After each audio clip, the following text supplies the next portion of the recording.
Welcome back to another edition of Ball Don't Lie right here on 104.9 The Horn. Oh, we got a lot to get into on the show. The NFL season is right there. We are on the precipice of the NFL season, which means lots of training camp news, notes, and nuggets to get to. Dallas Cowboys fans may be a little stressed out about this Zach Martin holdout. We'll get into it, talk about it, hear from Jerry Jones, the man himself. Aaron Rodgers continues the what I coined the NBA-ification and the WWE-ification of the NFL. That's right, baby. We'll get into that. Jonathan Taylor also demands a trade, and the devaluing of the running back market continues overall. The Rangers made a couple of moves. Rangers, they're serious. They're about their business. We'll get into that coming up next segment. Scherzer, now a Texas Ranger. We'll also talk about the trade deadline looming coming up, and will the Astros, go Stros, decide to do anything to match the efforts of the Texas Rangers. Also, we'll talk college football, go behind the burnt orange curtain a little bit. Arch Manning will talk about what his value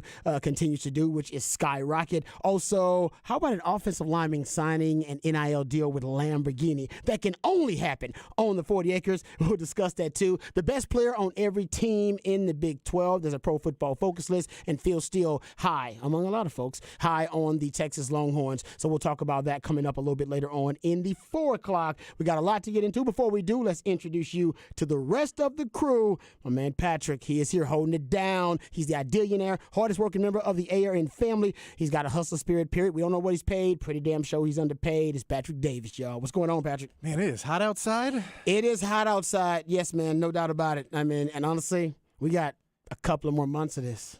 I know. It is. This is just the beginning of it. It's officially reached a point where I feel I'm in a bad mood every second I step out of my house. Yeah. No, I'm with you on that. And it's like immediately, because I immediately start to sweat.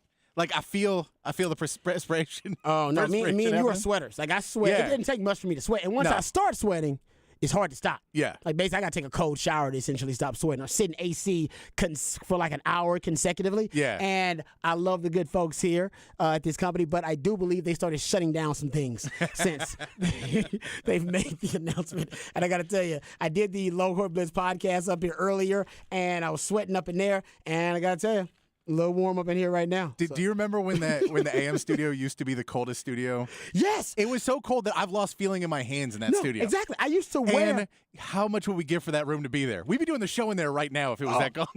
Patrick, think about my attire for the show since we've been working together. That's true. How often do I wear long sleeves? 95% of the time? Something like that, maybe 99% of the time. Everybody who's watched me on the Twitch stream knows I wear long sleeves every day. Yeah. The reason is because the air, it was always really chilly in all the studios. I'll admit, lately, not chilly. No. So it's all good. It's all good. That's why I went over one of the corner stores by where I'm at, where we're at. There's a walk-in beer cooler. Oh. And I went into it the other day to grab something, and I was like, "Do you think they let me pay rent?" You just stayed in there for a while. I was just standing there, just like, I got all the beer I could ever drink. Sir, may we help you? No, you I'm can't. good, man. I'm good right here. I need to sit in here for a while and hang out. No, you're right. It is that kind of hot in Texas right now, and honestly, like that everywhere. My wife, she was in Idaho, kind of just going back to visit family. Yeah. She said it hit 95 up there a couple of times in Coeur d'Alene, Idaho. So I know some of y'all don't believe in climate change, and that's fine. We're entitled to believe what we want to believe because this is America, and God bless the greatest country that the world's ever known. But yeah, there's an argument to be made. It's getting hotter. There's an argument to be made. There's an argument to be made. It's too hot. Too hot. All right. The Specs text line also too hot. 512-337-3776. You also can hit us up via Twitter. I'm at Rod Babers, any Twitterverse. My man Patrick at It's Patrick Davis. Also, a training camp's going on, so it is hot outside everywhere. And of course, why training camps mean that these NFL teams are getting down to business. They don't even have two-a-days anymore. That's how I know I feel like an old man, that I participated in two-a-days at a high level. Yeah. Like college and pro, and now it is because of the CBA and the NFL, and because of new rules in college, two-a-days don't exist anymore in the old term, basically in the old definition of it, where you would have 2 legit padded practices in a day. That doesn't exist anymore at the college or the pro level. 2 padded practices in a day. I can understand why, but this is also like when I was young, I could have done that. These guys probably could do it too, but now it's like, nah. What's the reason? You could do the same. You can get the same work done in shells or in shorts. Yeah. You're just doing that because you want it to be kind of an old school, way of thinking, old school mentality, which is you got to build the mental toughness. So how do we do that? Deprive them of water. Or make them all those things that end up not being good for you in the long run. Exactly. That lead to a lot of other big issues. All right, so let's talk NFL since we are diving into talking football. Let's start with the Dallas Cowboys. And I didn't think this would be a big deal. Now, we got two pieces of audio here from Jerry Jones. The first piece of audio that we're going to play is actually from like 5 days ago. So there's one, Patrick, where he's talking about Zach Martin right now, and then he brings up Micah Parsons. Not that. Yes. That save that one. We'll get to that one. Okay. I want to play the other one I sent you, where this is Jerry Jones I don't say it's less than a week ago, being asked about Zach Martin and the situation. And maybe at this point you can tell the conversation that he was having with whoever is representing Zach Martin was different at this time. Here is Jerry Jones being at the start of training camp. I think the second day of training camp, him being asked about the Zach Martin holdout. All right, hope I got the right one. No, I think you did.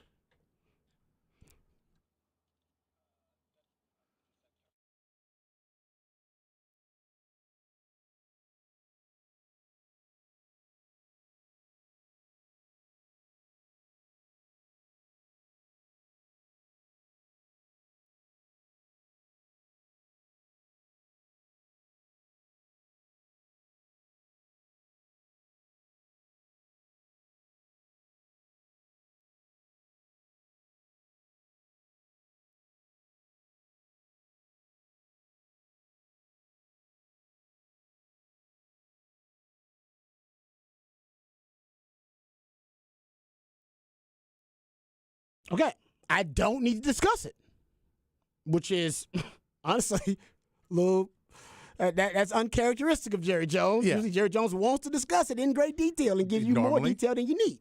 So that in itself, I was like, okay, that's what we all said. Yeah. Hey, Jerry Jones is trying to be low key here. He doesn't even want headlines. Usually he'd make a headline out of nothing. Don't want no headlines. Don't worry, he's part of our plans. He's gonna be here. I don't need to talk about it. Don't need to talk about it. We're discussing things. Things are we're progressing. I don't want to say anything to mess up what may already be in the works. That also sounds exactly. Don't want to mess. Hey, you know what? Cordial conversations. Let's not mess anything up. That's what it sounded like to me. Like, hey, man, no. Everything's all good. I'm not surprised by this, and I'm not worried at all. That's the tone I got. Fast forward to yesterday. Right? This is the latest Jerry Jones clip when asked about Zach Martin. And if you listen closely, you can hear, actually, you don't have to listen closely. You'll hear the tone has changed quite a bit.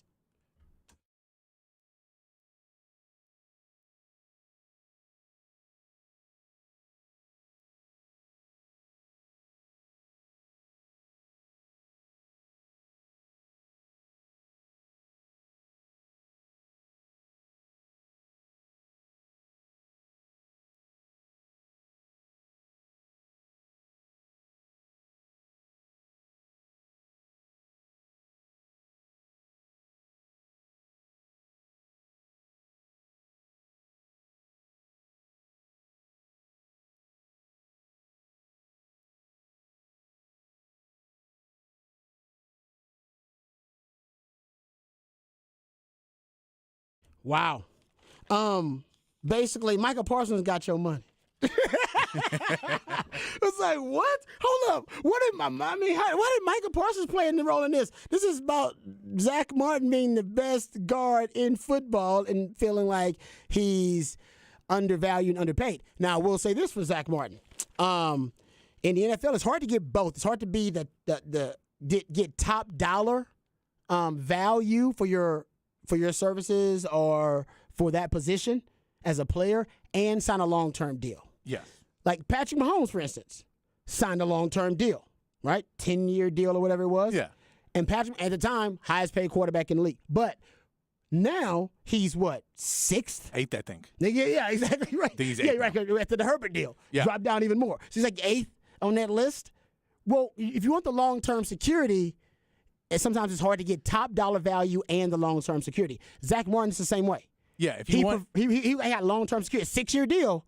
But unfortunately now, I believe you're 9th highest paid guard. Yeah, if you want the long-term long-term deal, then you're also saying I don't want to re-up in 3 years because you could have just taken a 3-year deal and then re-up in 3 years. There you go. So you can't be a beggar and a chooser. You can't have a cake and eat it too. That's all the pretty much phrases it. that you have.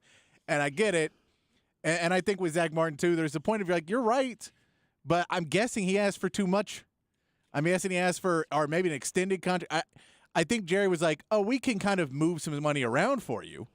But I don't think we're going to give you a brand new contract. And if you want a brand new contract, well, there's still years left on your contract. It's like we can't set this precedent because as soon as I pay you, everyone else who has a good year is going to step up now, and they're going to come up to me and say, "I don't know, I'm next in line." But they're not the best player, potentially 99 rating at their position. But no, and that's what his argument would be like. Hey, I'm the best at my position in the league. He is. Different rules apply, and that's why he named Micah Parsons though. Because he went, you're the best in your position. He's one of the best on that side of the field. Also true. And so I think he was going, look, I can do this, but if we're going to play this game, we can find another guard. Now, we both know that finding another guard as good as Zach Martin, especially at this point in the season, isn't really doable. Yeah, good luck with you're that. going to find it's going to take a big drop off. Yeah, good luck with that. And you don't want to trade Zach Martin. You're not going to get a full good value for him, especially because he's going to demand to get paid wherever he goes. Yeah. But it seems as if he's basically was like, hey, we could have negotiated this in good faith, but the way you're doing this now is not the way the Cowboys do business. And if you want to do business this way, then you're basically setting the precedent that you held out and you got paid. And I can't have that precedent on the Cowboys because I like our guys guy, which means I don't pay I pay him less, but I keep him. And I gave you the long-term deal. We can't have this precedent set. Yeah, but this is the thing about it. You set that precedent already with Zeke. Yeah. You paid Zeke early. And it was a huge mistake. Exactly. Well, hey, my fault that you set the precedent. You can't argue as a precedent, and then you already set the precedent, okay? And Zeke wasn't the best running back in the league. I'm the best guard in the league right now. Yeah. And to me, from the player's perspective, you look at, I always look at marriage like a contract. It is, which must be renegotiated from time to time. Kids, somebody loses their job. We got to move. Somebody gets sick. We're renegotiating the marriage contract right there. We started it somewhere else. Now we got to renegotiate this thing. Yeah, you're damn right. We're in it. We're together, but we got to renegotiate. And I think for Zach Martin, he's saying, hey, man, I'm at the point now I'm $7 million. Basically, I'm paid $7 million less than the top guard in the league, and I'm the top guard. Now, I see Jerry's side just saying, hey, man, you agreed to a long-term deal. You could have, like you said, signed 3 years and been up. Do the LeBron James thing. Sign short-term deals, and then you're re-upped every other year, basically. And they got to pay you top dollar, especially if you're the best at your position. But this is a question I have, getting deeper to it, Cowboys fans. When was the last time Jerry Jones took a hardline stance against a player holding out? And when's the last time he voiced his disdain to this extent about a player holding out? He didn't do it with Zeke. No. No. Remember even DeMarcus Lawrence at one time. Remember that DeMarcus Lawrence thing a couple of years ago? Where DeMarcus Lawrence decided, I want to be paid more. I just need more money. I don't even know if he actually was stating the same case that Zach Martin was. He just like, no, I need to be paid more money. Period. And I think Stephen Jones said some things. Remember DeMarcus Lawrence at one time admitted he was thinking about leaving, like he was gone.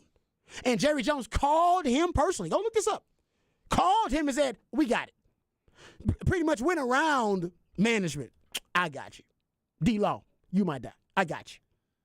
We'll get it done. Why choose now? I mean, Jerry Jones is he's a guy that falls in love with strippers at the strip club. He's that guy. He's always been that guy. Why now take you could choose to say nothing. Take to have this opinion and say nothing. And it wouldn't hurt the negotiations. But why come out publicly with this kind of hard line stance and then naming Micah? That's what I want to know, because I've never heard Jerry really take this kind of stance against a player holding out. He may choose not to discuss it. He may have a softer stance. This is pretty hard for a Hall of Fame player. You should do this with Zeke. That's what you should have did. Agree. And this is what we needed with Zeke, and now we're getting it with Zach. And I'm like, well, I know you, but there's different rules should apply for different players for different positions. I am curious if there's something we know that Dak was it Dak who said that the O linemen all got a text that said Zach Martin was going to beat that Zach Martin. It did. He sent them a text, and what he said was, "Set the standard, guys. I'll be there soon." Like basically, don't let the standard fall off because I'm not there. I'll be there soon. Just like keep the standard high. Yeah. So you wonder if there was something in between that, and Jerry hears that and he goes, oh, "Okay, he'll be here. I'll talk to him," and then the expectations versus reality of when they have the conversation. He's like, no, I'm not coming until you pay me. I thought we were closer to you paying me. That's the reason I said I'd be there soon. Not that I'm coming in my holdout.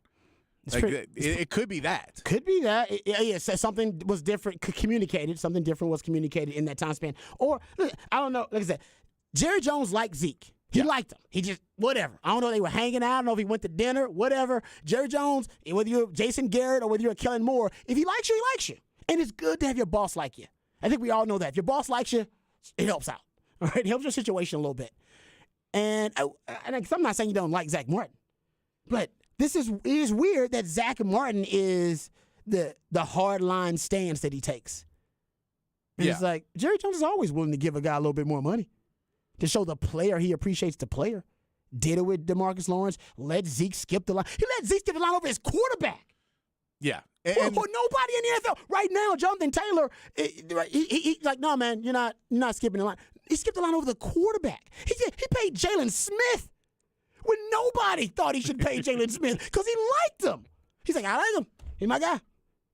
And it's like the Hall of Fame guard is the one you go, whoa, man.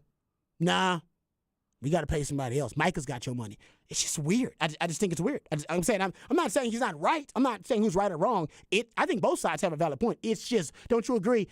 It's weird that this is the hard line stance. It is, and I mean, it's weird too when you go into Zeke and you go. I know at the time running back had not been completely devalued, but the writing was on the wall that it was starting to go that way, and he's still overpaid. So if you want to say, well, he looks at it and he looks at the right guard as the weakest position on the line, or the least necessary line. Yeah. Where he goes, well, I gotta have a good center. And he's got Tyler Smith now too. Don't forget that. He's got Tyler Smith. He goes, I got my left. I got my center. My tackles are the best, and I'd rather have a blind side guard than a strong side guard, because Dak can at least see the guy on that position coming. So out of all the positions on the O-line, the guy that I don't want to be paying the most is the right guard. That being said, then move him to left guard. Right? if that's it, then you just go, well, he's actually fifth. And you go, well, what if he moved to left guard? He'd be third. Well, then move him to left and pay him. Like, you can't tell me that having the best guy, just because he's that part of the line, if he's that good, you can move him to left guard. If you want to, if that's in your head, whatever it is. If it's not that, then you're saying that you don't want to pay your O-line, and you're not thinking football that whatever the weakest point of your O-line is, that's where the O-line, that's where the D-line attacks you. Exactly. So you can't have a weak part of your O-line, or else everyone's coming at it. And that was one of the strengths of the Cowboys O-line, was that even if you had something that was a little bit weaker, it was strong as a whole. So once you take that away, and you take that, if you tell me Terrence Steele's on the right side, the right tackle, and you take away Zach Martin, that right side of the line gets pretty weak pretty quick. So I get where you may have some, trepidations about, paying a guy, about paying that position money that you don't feel is not in your budget. Yeah. In your budget, look, man, $15 million is as much as we can go a year for you. You're at 14 right now, 14. And you want 20. You're not getting to 20. You ain't getting 20. You ain't getting 20. You ain't getting 20. That's too and much. I know that's what you want. You want to be, for you, it's you want to be there, but that's you sign that long-term deal. And you know what? In 5 years, when that guy who just went past you, you have a new contract, and you may be above him. Yeah, but that's how this works. You sign the long-term deal. You sign the long-term, bro. You want the security. I get it. You're an O-lineman. But you can't, yeah. But you can't have both, as you said.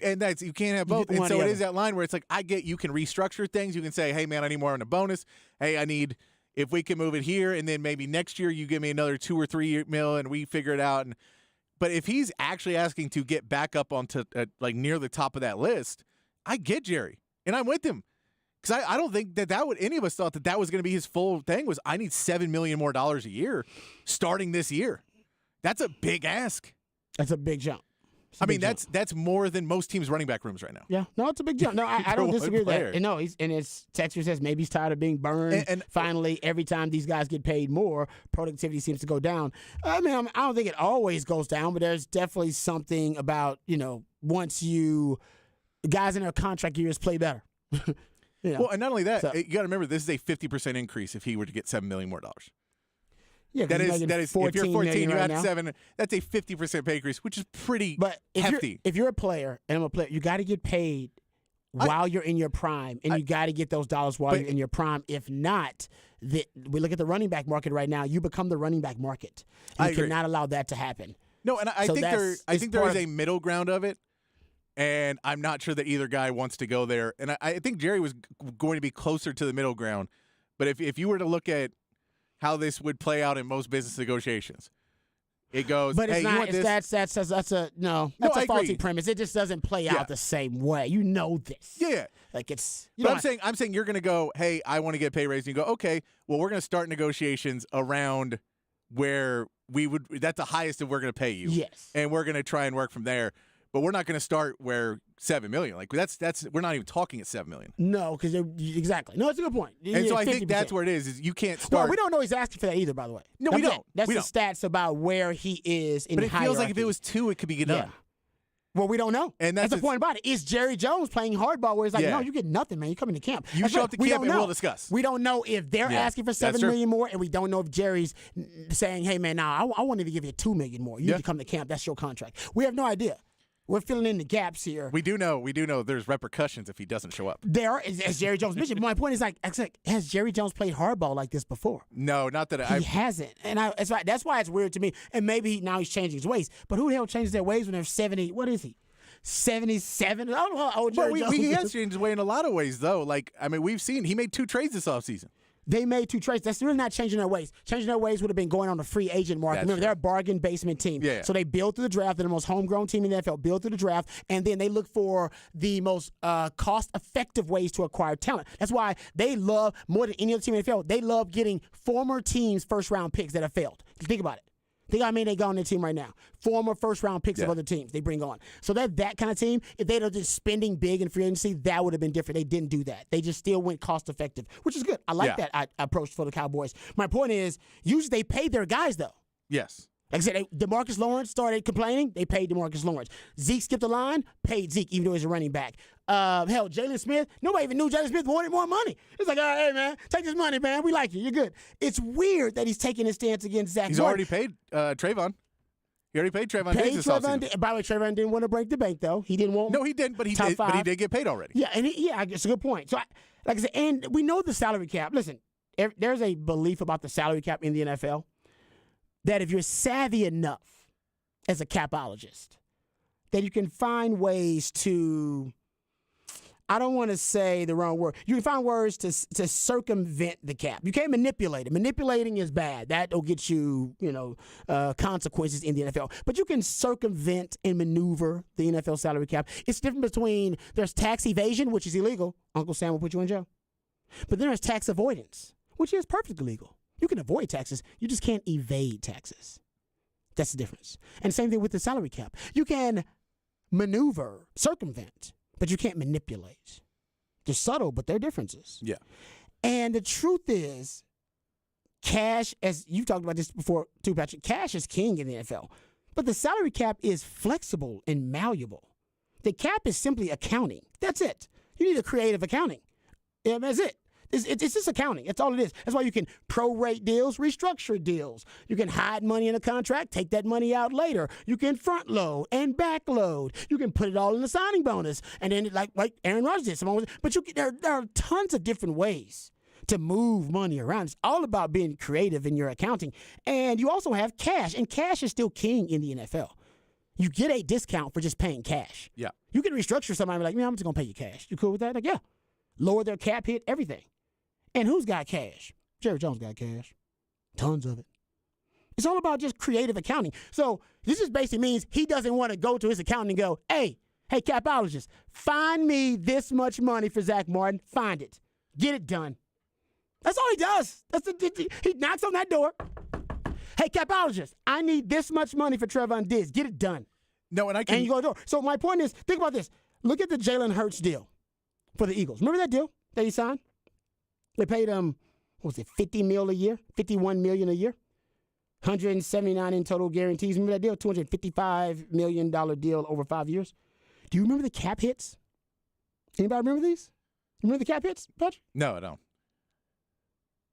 $6 million in 2023, $13 million in 2024, excuse me. $21 million in 2025 and $31 million in 2026. You want to look at Dak's cap hits on his $40 million contract in the cap hits?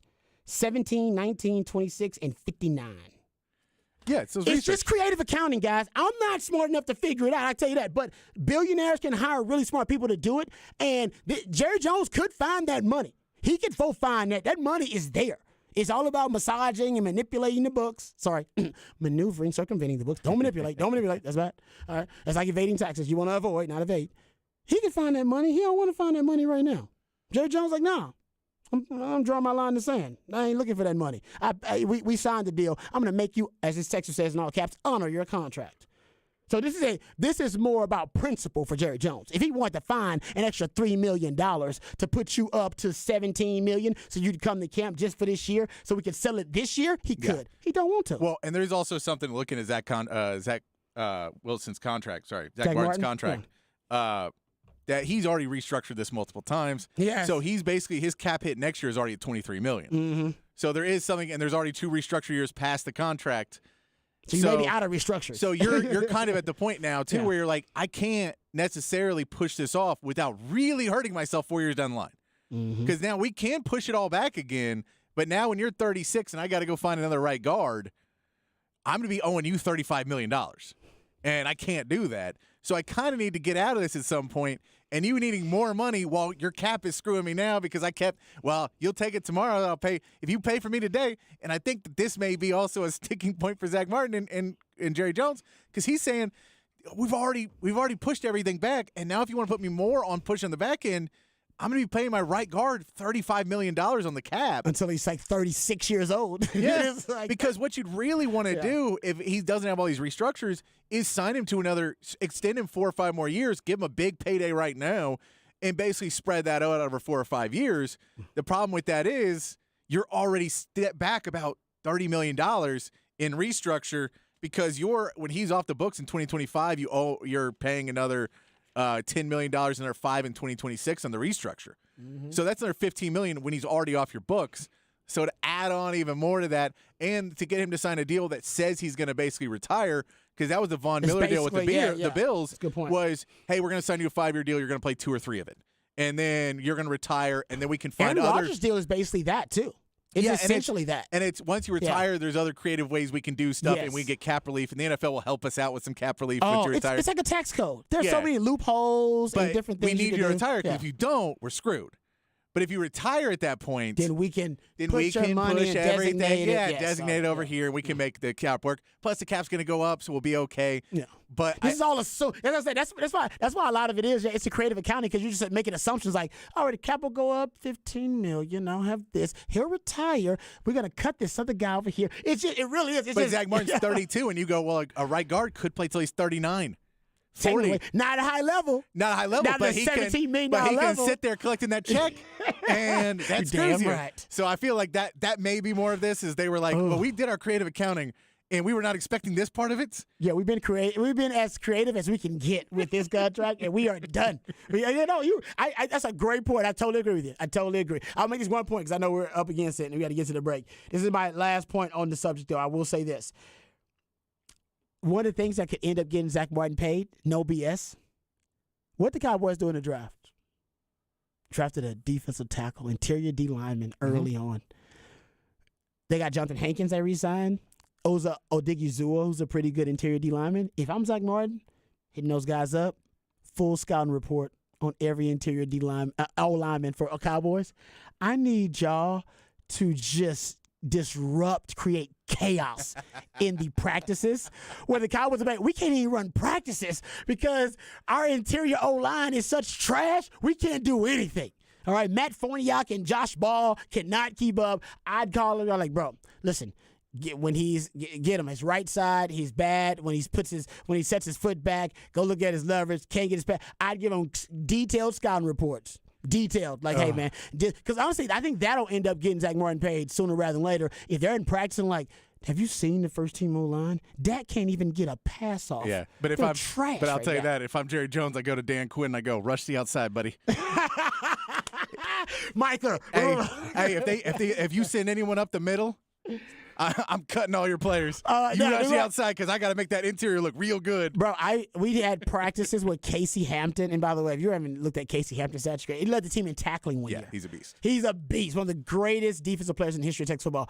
Mac Brown would have to remove him from practice. We had him and Sean Rogers on the defensive line. There were times when he would basically create so much chaos. He'd make it almost where the point where he was unblockable, where we couldn't even actually execute plays successfully. So we just like, man, you got to get on the sideline while we at least execute the play, get the rep in, and then you can put you back in, you can create your chaos. But we got to get the rep in because you just blew up the play.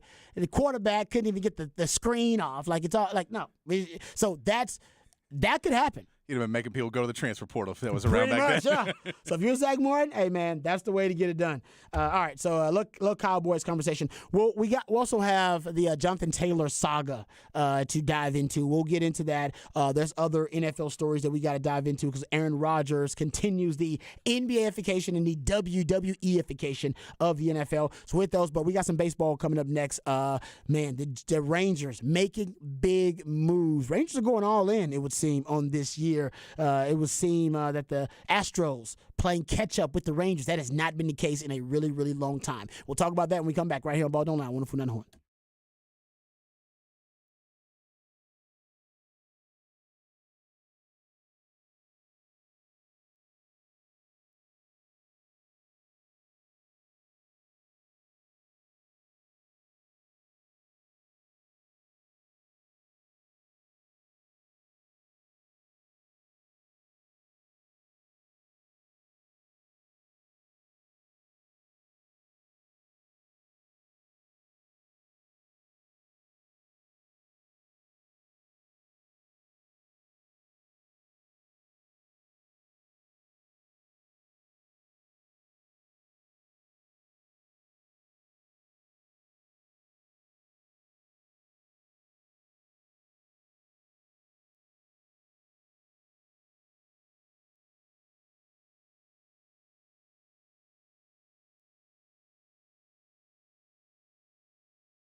All right, welcome back to Ball Don't Lie right here on 104.9 The Horn.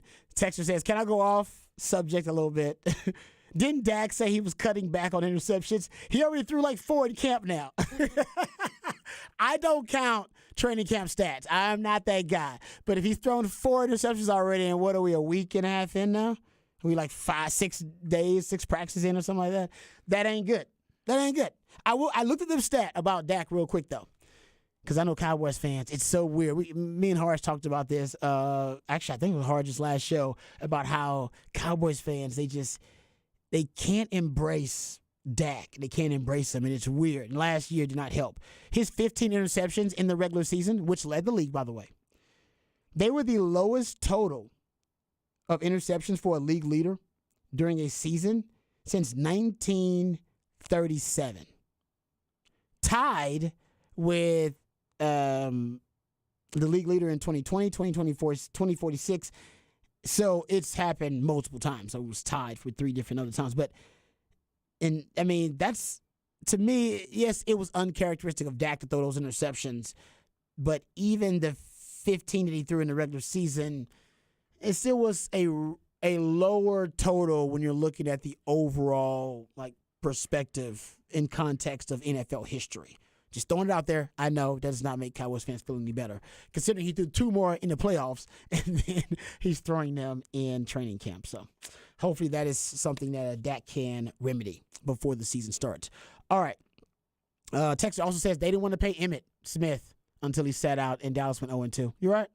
Remember that? I mean, that was a long time ago, but that was also one of the times where uncharacteristically Jerry played hardball with one of his favorite players, one of his best players, one of his best players, and did not go well. And maybe Zach Martin's waiting on that. He's like, okay, go into the NFL season without your Hall of Fame guard. See how that offensive line holds up with Tyron Smith decaying and deteriorating at a really high rate. And in all reality, too, it may be Zach Martin just walking outside like we are and goes, yeah, I'm good. I don't need to practice right now. Mm-hmm. It's like, I'll come out there when it gets below 100, call me. Stop playing hardball then. That's what you're willing to give me just $2 million more? Okay, we'll take it. I'll take it. He's like Kramer on the side. I'll take it. As soon as training camp's over, I'm done. You could be right about that. Brett Favre was famous for that, and other guys too. I'm trying to miss training camp. He's at that age. He is at that age. Okay, let's talk about the Rangers because, you know what? I mean, I've been saying it all year long. You got to take the Rangers seriously. I think the Rangers are also taking themselves seriously. They're going to try to make a run here. They traded for Max Scherzer. That is a huge move, Patrick. And got a good deal for it as well. Yeah, because they basically, I believe, Mets are paying like $22 million of the salary. They're paying all but $22 million. All but $22 million. So he had another 43, I think, on next season on a player option. So basically, it would be everything of the player option. If we take it, they're already halfway through the season, so you figure $1 million of this year's salary is already been paid. Then if he accepts a player, they will then cover all but $22.5 million of that. I believe is what the deal is. So basically, you're getting Max Scherzer for a really good deal. Pennies on the dollar. Pennies on the dollar, and all you had to give up was Acuna, who we know Acuna could be good. If he's anything like his brother, he'll be really, really good. But yeah, I think that was just he's not known as the best clubhouse guy always.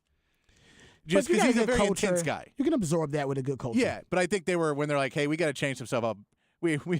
He's not happy. He was pissed at them because they traded away their closer, and so he was already very upset with them after they traded the closer because he realized they were not trying to win anymore this season.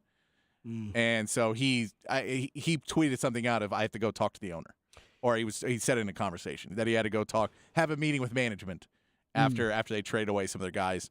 But yeah, I think the Rangers did great to go. Hey, we'll take him off your hands.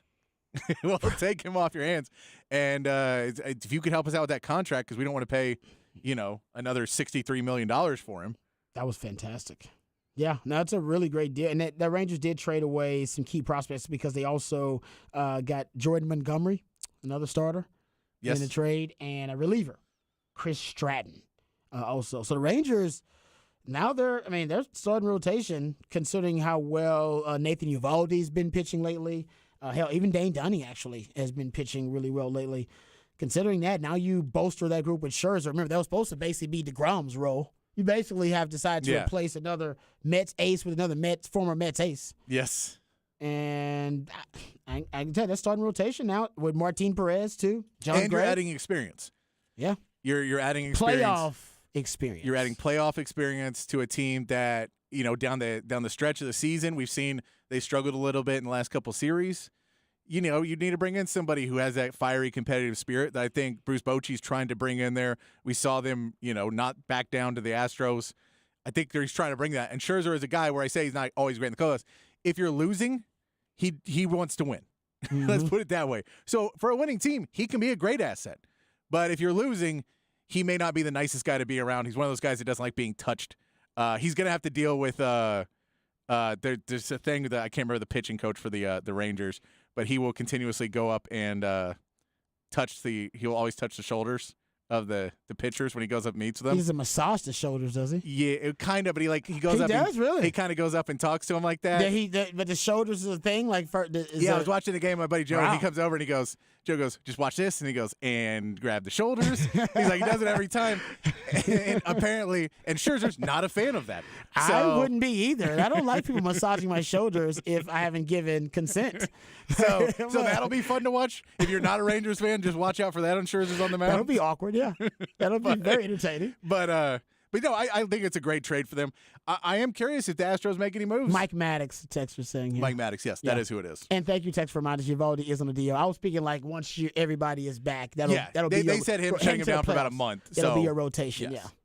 yeah. But no, it's a great move by the Rangers. I love it. It really is, man. And I always said, I think you brought this up actually too, man. If the Rangers are even interested in somebody, Astros should also put out there that they're interested too. Yeah. If you hear that, just do it. Even if you're not, drive up the price, make it different. Yeah. Make and it tough on them. as much as the Astros felt they were doing good, they're a game back right now because the Rangers got swept, but the Astros only won one game in that series too. They didn't help themselves. They didn't help themselves. So if you say, man, we only won one game, they're in a stretch, I believe, of 9 straight series against teams with winning records right now. The Astros they're 2-game series into that. Like, man, you got to – I get that you don't want to give up a lot in your farm system. You're trying to rebuild your farm system a little bit so that at the end of this run, you're not going to be completely falling off the map. But at the same part, I bet there's going to be somebody who can go out there and get and may bring another starter because you just need a little bit more help in pitching. Kendall Graveman that's good to bring him in as well. But, yeah, I would like to see them make one more move. They are notorious for last-second moves, the Astros are. That'd be beautiful. Midnight we know hour. Verlander the fax got in in the last seconds of the trade deadline. I remember the Greinke trade was not announced till after the deadline. So they're notorious for doing that, of waiting till the last possible second to make a move. They may still be in it. We know they're in the Verlander conversation. We don't know if Verlander wants to come back to Houston. That we don't know. Yeah. We also know the Dodgers have entered the Verlander conversation now, which is scary just because it's just you don't ever want anybody to go to the Dodgers anymore. Yeah, no, that ain't, as not much gonna as help your cause. as much as AL versus NL, there is somewhat of a rivalry because they really don't like the Astros, and we have to play them a lot. Yeah, do we just think that because the American League looks like it may be up for grabs here now? I think it's fully up for grabs. Moves. Yeah, because you got the Rays, you got I mean, because the Orioles are one of the best teams, yeah. and the Rays are kind Astros. of the Rays are on a more of a downswing. A lot of people are saying, but the Orioles look really good. The issue is they're super young, and that's why they get a vet like a Verlander or somebody that would help them. Yeah, a veteran but presence. that's and then the Rangers are, of course, adding guns. I think if you're the Astros, I get why you don't want to give up too much for anybody, and I get you don't want to pay Verlander $43 million for 2 more years, so you'd want to deal something similar to what the Rangers got for Scherzer. But I think after Verlander win 250 for the Mets, I don't see them giving him up for any. I think there was a different point if Scherzer didn't want to be there if they were not winning this year. Yeah, I think Verlander likes to be in New York. He's okay kind of building this team up there as opposed to what Scherzer wanted. So I don't know if you get that trade done. So you may have to focus on something else. I would love to see them get some more hands in there. The batting rotation seems okay right now. Yes, I agree. Yeah, no, and we know that with Chaz there, like how many times we wanted a center fielder. Chaz has filled that. We're good. It's literally just pitching that we're really looking at now. Or if you get a really good catcher at the last minute, because I know you have Yanni Diaz who's playing pretty well. Yanni Diaz, and then people are getting mad at Dusty again because people are always mad at Dusty. The Astros fans are. They're always frustrated with Dusty. But they're mad because he made a comparison different. about RBIs and home runs between Maldonado and Yanni Diaz, and they were like, but the batting percentage. It's always a different critique, though, or criticism. It's something, and so they hated that comment. Yeah. So Oh, People are man. mad about that as well.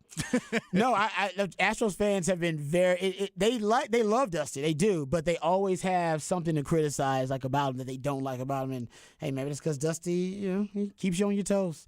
One thing also about the Rangers, man, they've been stockpiling pitching, and you can tell for Chris Young that's what his belief system.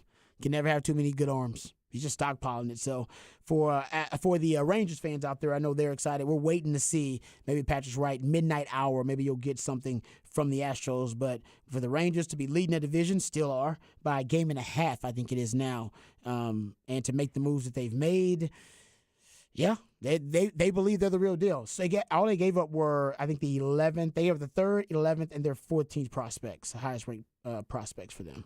So Yeah, we have roughly 25 hours left in the trade world. And no Shohei. We're expecting no Shohei to be traded at the trade deadline. It doesn't seem like anybody is trying to make that. They're making moves. Yeah, they're making Angels moves to are get making people moves. in. Yeah, they want to make a run. I think they've decided they really are going to make a huge pitch to keep him this offseason, and the only way they're going to do that is that they try and compete. So I get it. I get it. If you really go for it, and if he resigns, this all makes sense. This all makes sense if he resigns.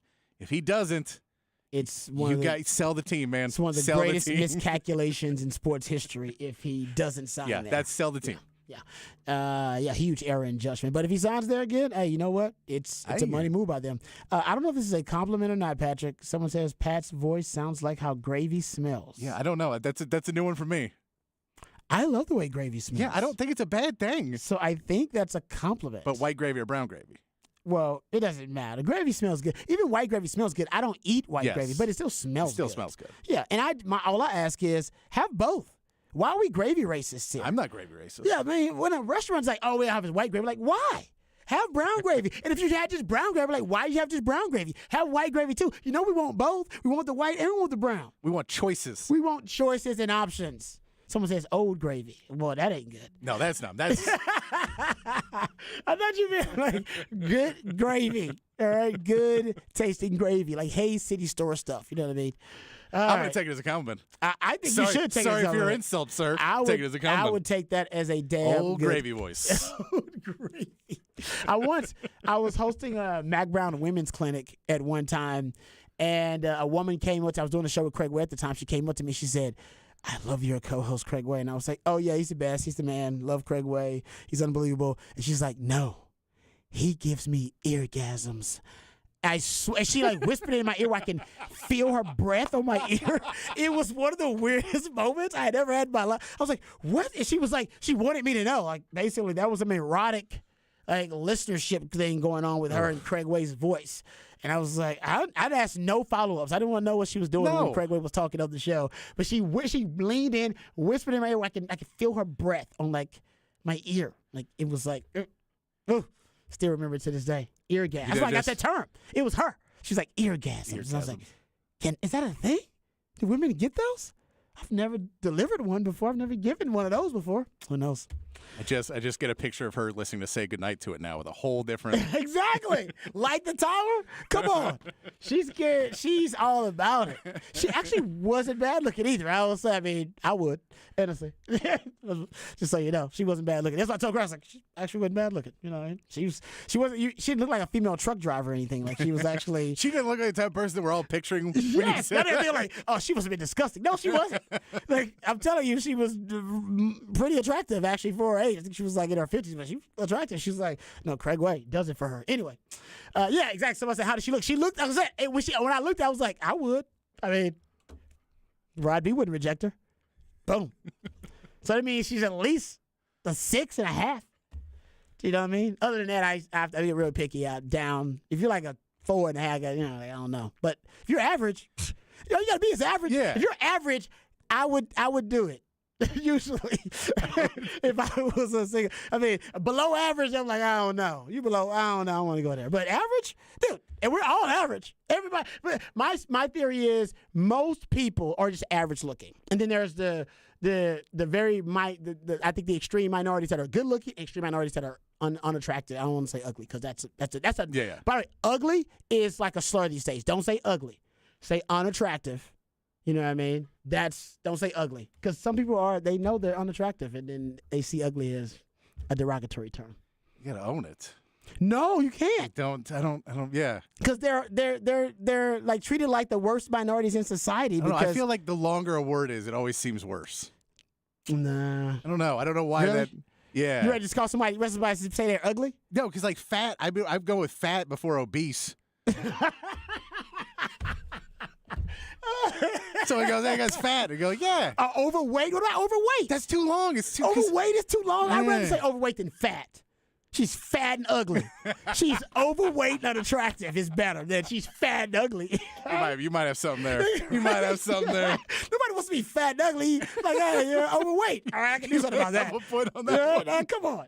All right. I'm getting texts about a story that's developing. We'll discuss it at the top of the 4 o'clock. We got the flex on the other side. We will not discuss unattractive, overweight people. These are fit, attractive people. On the other side, right here on Baltimore Line, 104.9 The Horn.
All right, welcome back to Ball Don't Lie. Smooth Soul Monday edition of Ball Don't Lie right here on 104.9 The Horn. Also, time for the flex. If you have not seen it, please go check out the All Flex watch list. It's up there for you at flxatx.com, flxatx on all of your social media platforms. You can go check it out. All of the different positions are listed up there at flxatx.com. And I believe Friday was the quarterbacks. That were actually listed. So go check that out. And for those who didn't hear about the quarterbacks listed for the All Flex team are going to be, it'll be Ashton Dickens from Lockhart, Ali Scott from LBJ, Cameron Dickey from Crockett, Cody Stover from Wimberley, Deuce Adams from Vandergrift, Caden Leon from Lake Travis, Mason Cochran from Round Rock, Noah Burris from Georgetown, Paxton Land from Westlake, and Will Hammond from Hutto. That is your all quarterbacks for the All Flex watch list. Go check out all the positions, though. D-line, linebackers, DBs, safeties, corners, even long snappers, kickers, punters, all this up there for you. And go check out the All Flex watch. If anybody was left off the list, I'm assuming that, when we come up with the All Flex teams, if there's an all-flex room, we'll correct those issues. So go check it out for yourself. FLXATX.com, FLXATX on all your social media platforms. Okay. We'll get to the Ronald Jones story. The Cowboys. Wow. I cannot believe this story. The one issue that I was worried about for the Cowboys was the running back position. Remember, I said this over and over again. I said that's their big issue. And now they have more issues at the running back Apparently, position. Ronald Jones was worried about it, too. Ronald Felt Jones he needed to step up his game. I thought he might need a little boost. Yeah, so Ronald Jones apparently dealing with an NFL suspension. We'll talk about what that means for the Cowboys running back. And the Cowboys running back position, Tony Pollard coming off an injury. So even though he's not on the PUP list, he's able to practice. You got a lot of question marks about that position. So we'll come back and we'll discuss that as well. Also, we got not station announcements, but more company announcements to get into. So we'll detail that coming up in the top of the 4 o'clock as well. And yes, we'll get back to our conversation about the NFL news, notes, and nuggets coming out of training camp. All that and more right here on Ball Don't Lie, 104.9 The Horn.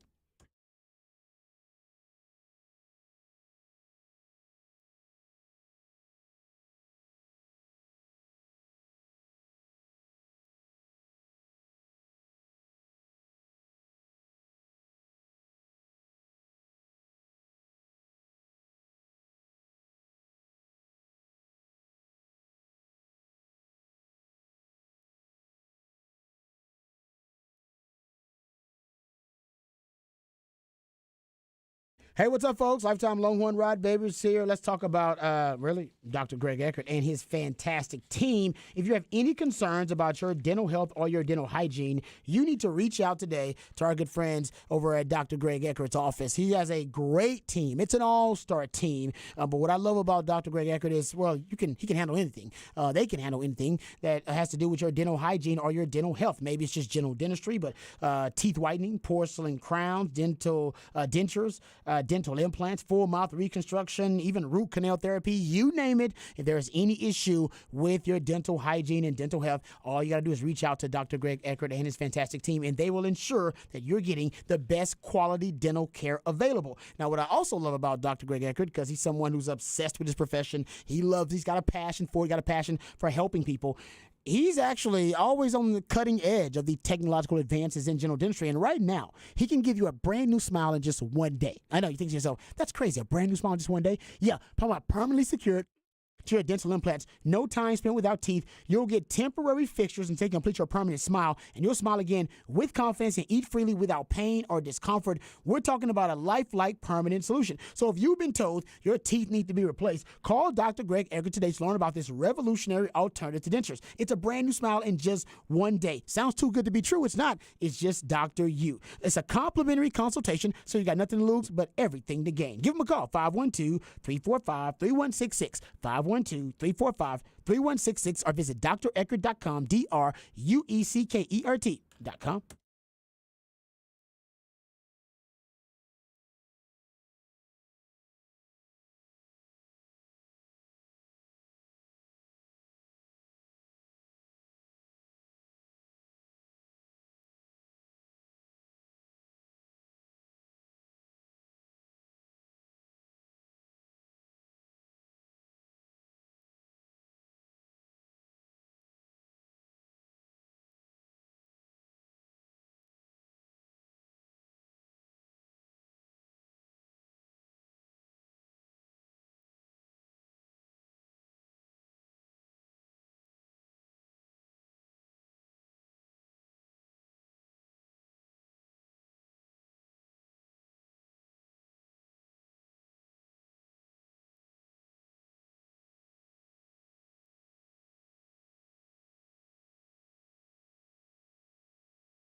Welcome back to Ball Don't Lie right here on 104.9 The Horn. Smooth Soul Monday, the last Smooth Soul Monday for Ball Don't Lie. Oh, this is a jam right here.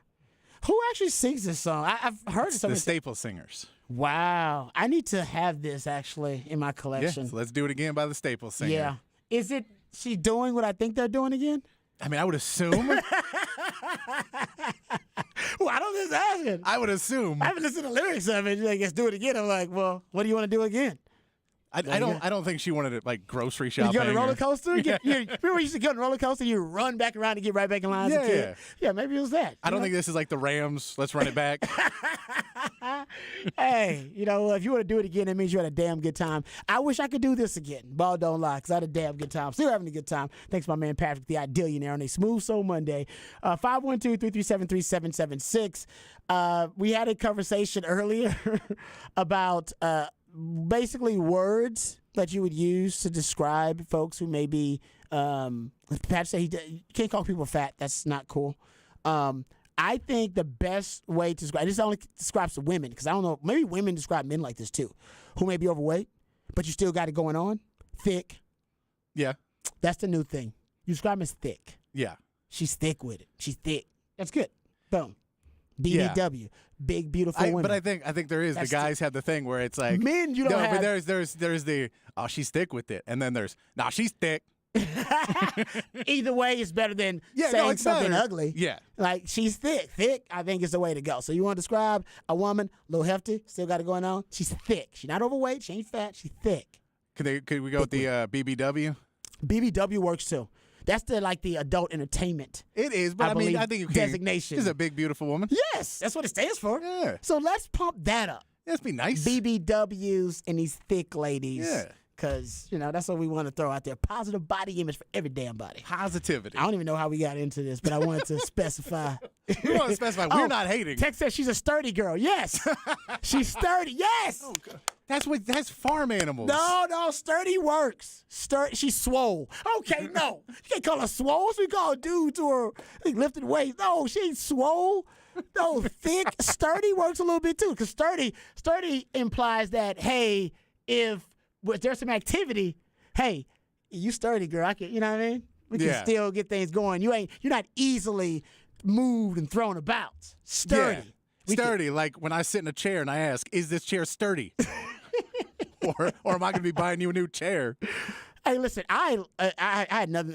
I have dated and, gotten it on with some ladies who would be considered sturdy or skinny thick is a good one. That is good. Skinny thick. That's good. Yeah.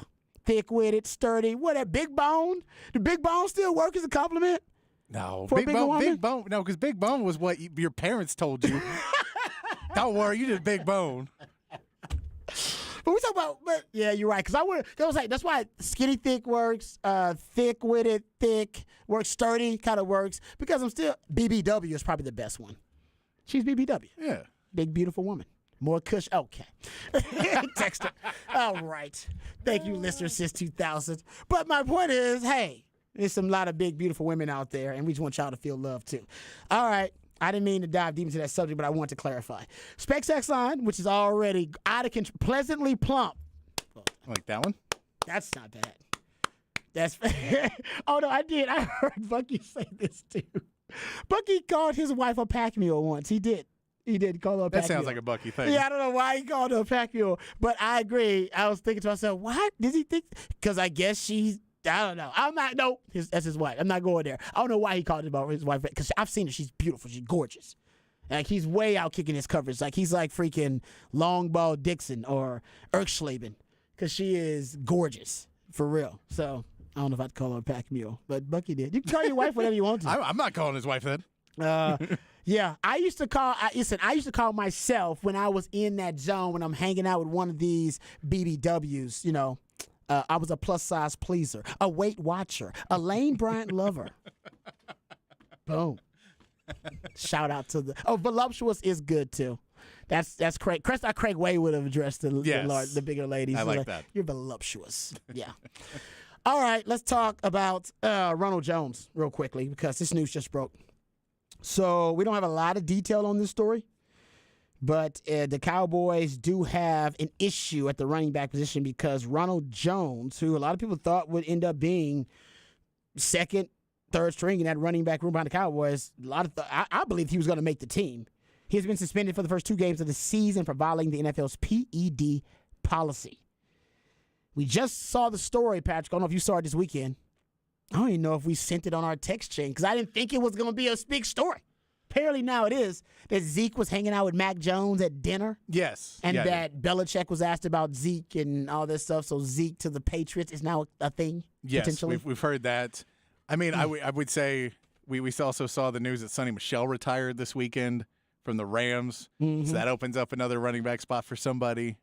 Yes, I'm with you on that. I was concerned about the running back position for the Cowboys anyway. I was. Yeah. I did not like they had Tony Pollard coming off an injury. And now you got Ronald Jones missing the first 2 games of the season. They got Deuce Vaughn. There's one more, a couple of more running backs actually, but one more that's been with the organization for a while. Malik Davis? Yes, I believe you're correct. He was on the team last year. Yes, they have another one that's been there. I don't love any of them, except for Tony Pollard. Yeah. But I don't love him coming off a significant injury. Yeah, and I think Deuce Vaughn can offer a lot. Oh, I totally agree. But I think for his rookie season, it needs to be in bits and pieces. I know. I just don't think they have. Even with Tony Pollard, and I love me some Tony Pollard. I think Tony Pollard's a damn good back. There's been talk that, he can be their every down back. He's never had to be an every down back to this extent because essentially, to this extent, meaning there's no Zeke there to help shoulder that load. I mean, Zeke, say what you want about Zeke, but you were giving him 15 to 20% of your touches offensively, something like that. Yeah. It's a lot of touches. And we said that Mike McCarthy says he's going to run the ball more. Exactly. So I'm not going to lie. Listen, the Cowboys, I love what they've done in the offseason. I do not like the situation they're in right now at running back. And I said that before the Ronald Jones injury. So I'll reiterate it. Not injury. Suspension. Oh, sorry. Suspension. Sorry. I apologize. Suspension.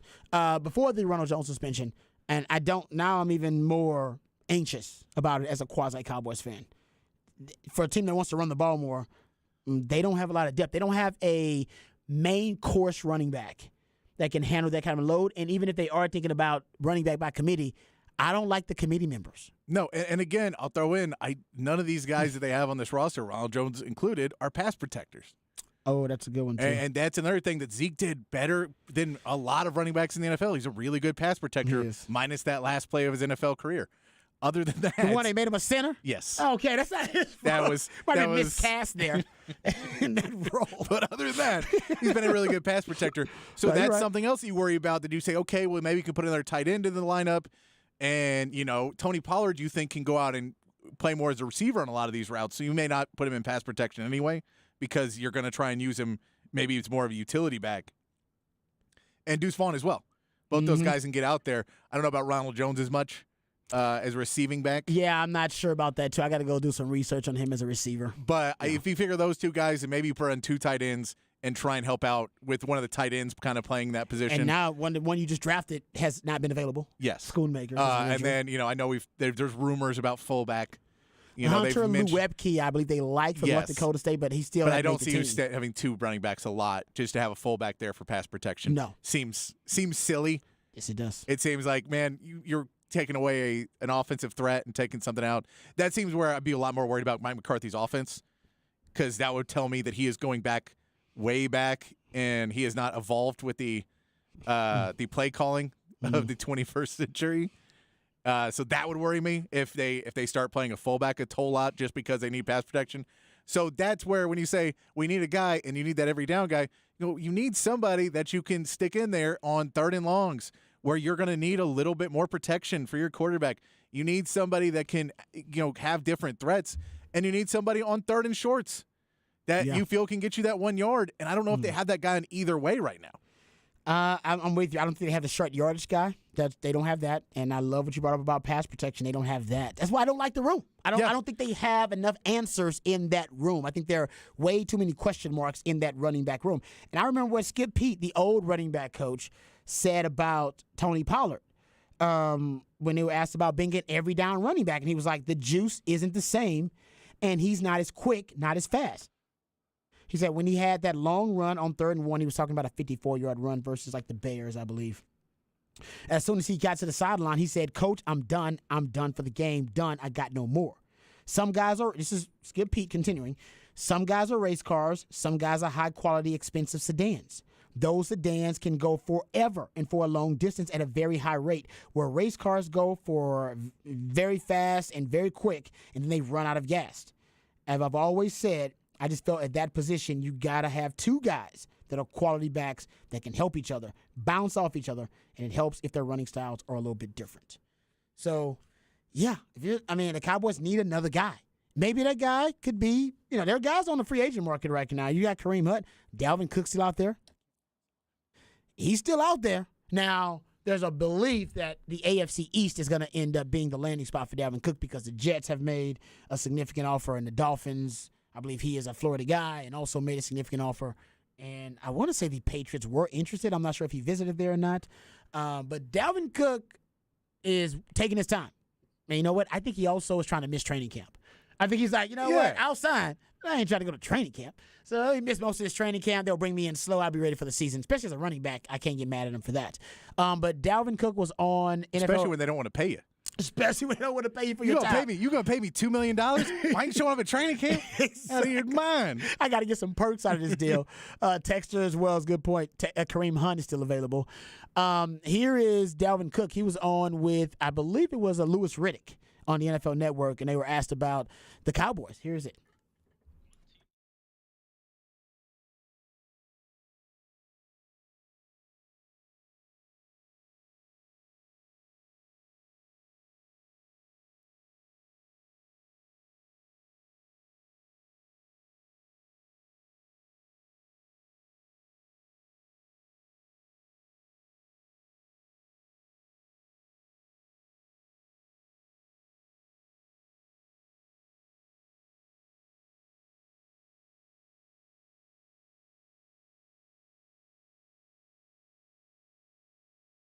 All right, so not much there on that bone, but I don't think the Cowboys are going to go after Dalvin Cook. I just told you, they don't pick up big-time free agents on the free agent market. That's not their MO. They did acquire Stephon Gilmore and Brandon Cooks, but that's via trade. Still cost-effective, cost-efficient. They hate the free agent market. Stephen Jones has said it multiple times, like he hates it. Yeah. He thinks you get hustled on the free agent market. But again, for the running backs right now, and I'm guessing, I think Kareem Hunt could be the same as Dalvin Cook, that he doesn't want to go to training camp. I like that, yeah. But also both of those guys, Dalvin Cook less so than Kareem Hunt, they're also not really fully the change of pace back that you want with Tony Pollard. Kind of the same guy. They're similar guys. So you run into that same problem of like, well, now we got them, and we're keeping Deuce Vaughn as our 3 running backs. It's 3 kind of similar running backs. We still don't really have that bruiser. So, I mean, I like it. I think also once we've heard that Zach Martin always that he's not going to pay, that he's worried about Micah Parsons, he's worried about other stuff. I don't think there's any budget for Dalvin Cook in there. I think he would, if Dalvin Cook agrees to take a very small contract, he may end up a Cowboy. But I would not bet on him making any money as a Dallas Cowboy. Yeah, I think he's going to end up a Jet because I see that pay cut that Aaron Rodgers took. It's arguably the biggest pay cut in NFL history. Yeah. You look at quarterbacks and what he's worth and that kind of thing.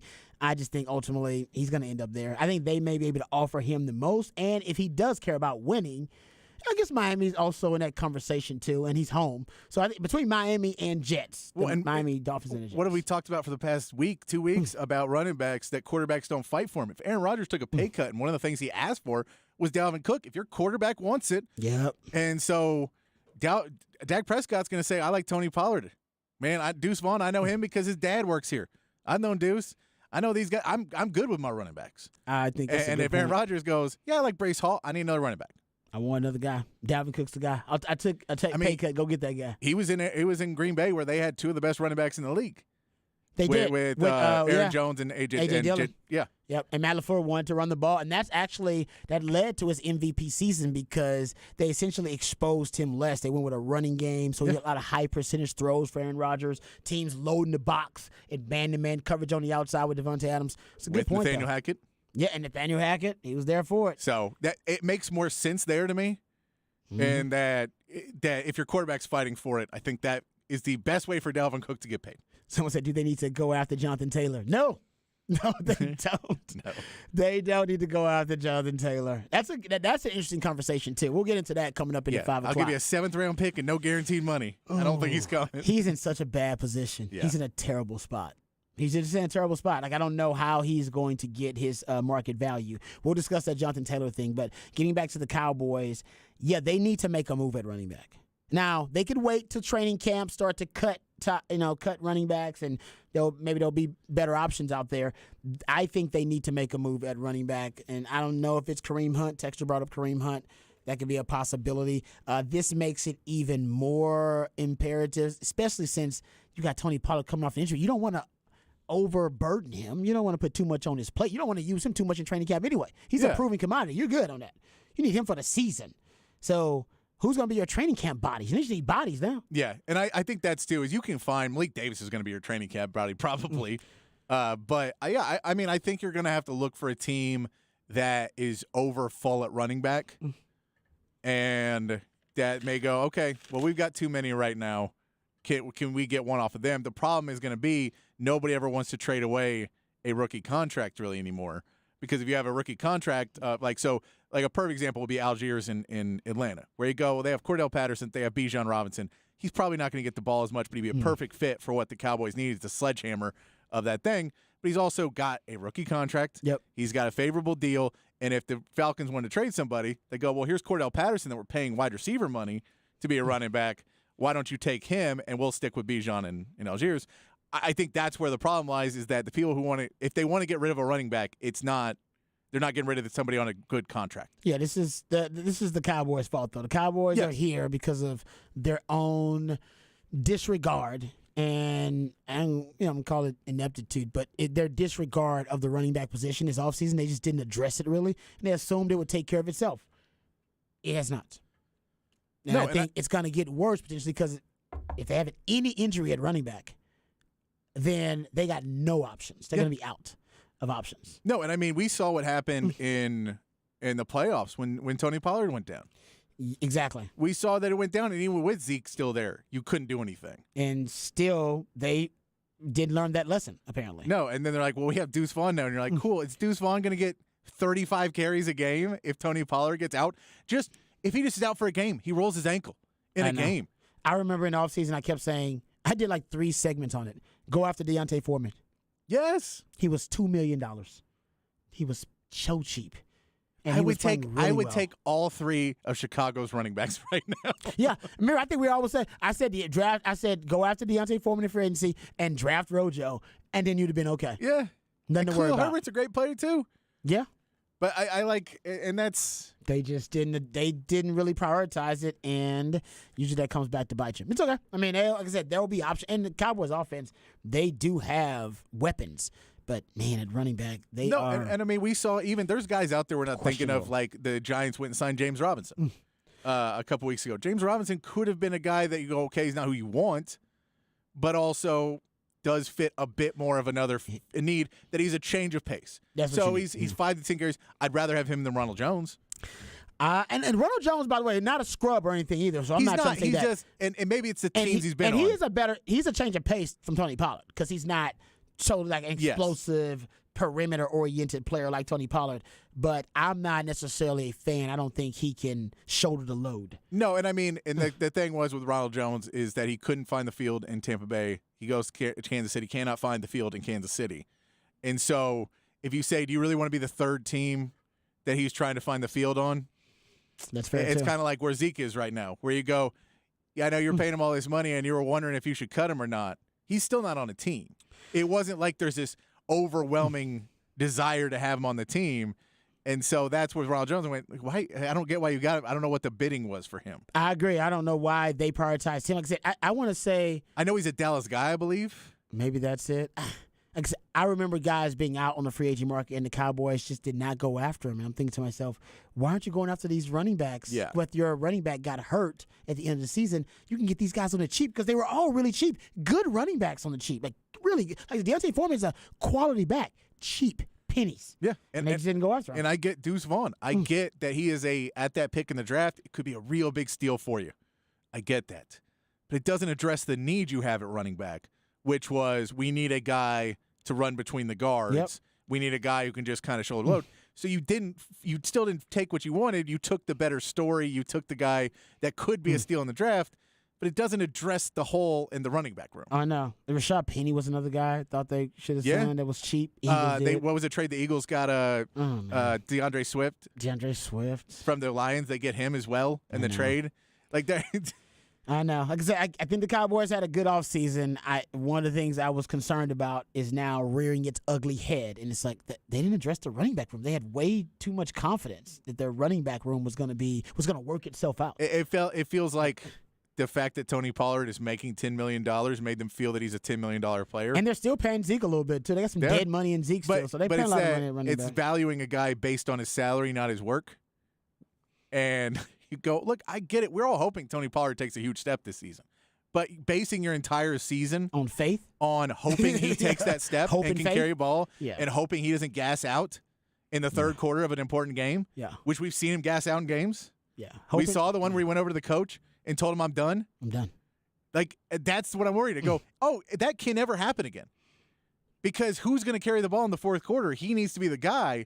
So those are the concerns of in a franchise with a coach who says, I'm going to run the ball more. Yeah, although hope and faith are central to our religious faith, it should not really play a role in building a football team. I thought you were going to say hope and faith were central in the Dallas Cowboys' last 20 years. Well, it is. If you're a fan, yeah. You got to have both of those. Arm yourself with them. Sharpen those tools. You're going to need them.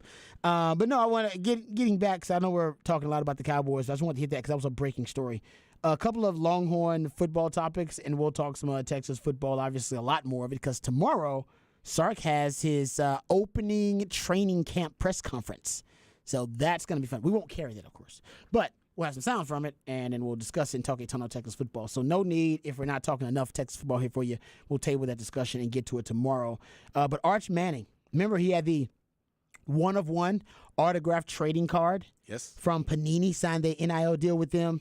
All the proceeds go to Central Texas nonprofit St. David's Healthcare and the St. David's Foundation. The final bid, or at least the winning bid, I should say, for the one-of-one autographed throwback black prism card for Arch Manning, $102,500. $102,500. Do we know who won it? It does not say on the story that I have. Come on, Peyton. You could have gotten that, Peyton.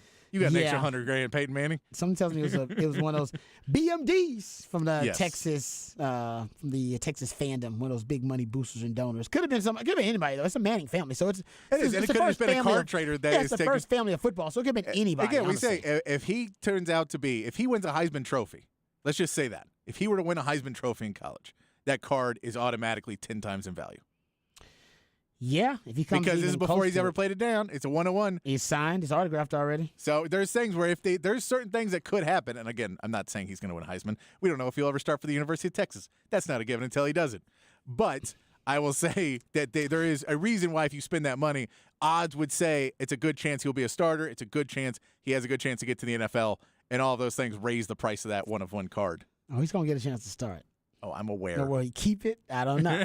He'll definitely get a chance to start here in Texas at one point. And Malik Murphy will have a little something to say about when he gets a chance to start, what that timetable is, no doubt about it. But no, you're right about that. It definitely, if he even gets close to reaching what the expectation level is for his ceiling, this is going to be pennies on the day. I mean, it's a penny stock for you that's going to hit. Exactly. I mean, it's going to be worth, I don't know, $500,000 to something higher than that easily. So that's a good investment for him. And shout out to Arch Manning there with the collaboration with Central Texas nonprofit and St. David's Healthcare. That's pretty cool too. Also, since we're talking about NIL stuff at Texas, did you see this story, Patrick, about the latest Longhorn to sign an NIL deal with Lamborghini? Get the Lambo. I don't even know how this doesn't even, I thought it was a fake story. I thought it was like a story some Longhorn fan had concocted and put out there. I was like, that's funny. That's funny. This guy signing an NIL deal with a Lambo, with Lamborghini. No, Jake Majors. Yeah. This is crazy. I cannot believe on Friday it was revealed that Texas offensive lineman Jake Majors has secured an NIL deal with Lamborghini, an offensive lineman. I didn't know those big humans could fit into Lamborghinis. I think he got like SUVs now and stuff too. Oh yeah, because you ain't fitting in. One of those, yeah, one of the race car. He's sitting in one on the picture, and it's like, bro, you got a tough time getting it 'cause it's really low to the ground. Have you seen that commercial with Boban Marjanovic in a race car? That's what I figured. Seriously, like his knees all up and his shoulders trying to get it that Just big. trying to pick up girls and be like, hey, get out of that Lambo. He's like, I can't. I I need some help. Literally, I can't. He's jaws of life to get me out of this thing. So I'm sure that there are some linemen around the country with great NIL deals. I'm sure of it because you got USC and hell, Miami's got some great. Oh my! Did you hear about this? Did you hear about John Ruiz? Ooh, that's a story. It's crazy. We might have to get to that. Yeah, I think that we have to get to in a little bit. Maybe next segment we'll get into that. Actually, the John Ruiz, the sugar daddy from Miami, He knocked us out NIL. of the NCAA tournament. I'm very angry about getting knocked out of the NCAA tournament now. Turns out he was up to some very knocked shady out. dealings. Shady nonsense. Shady nonsense. A great way to describe it. Okay, so, but even all those great NIL collectives and directives, institutions, man, I don't think I've seen a flashier deal for an offensive lineman than signing a deal with Lamborghini. That is wild. So if you're an old lineman anywhere in the country, all this is helping you recruit. Because you cannot use NIL as an inducement No. to recruit a player.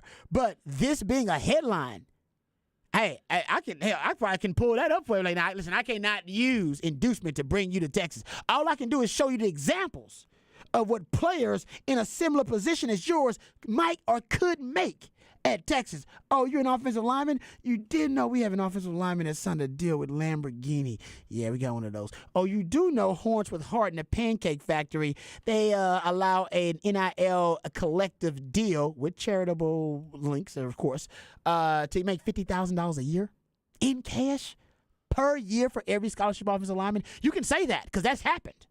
You cannot use it, though, to induce the recruitment. But that's out there already. Like, no, these guys are already making it. That's out there. Boom. So the beauty of NIL is it's perception is reality. You need to get the news out there.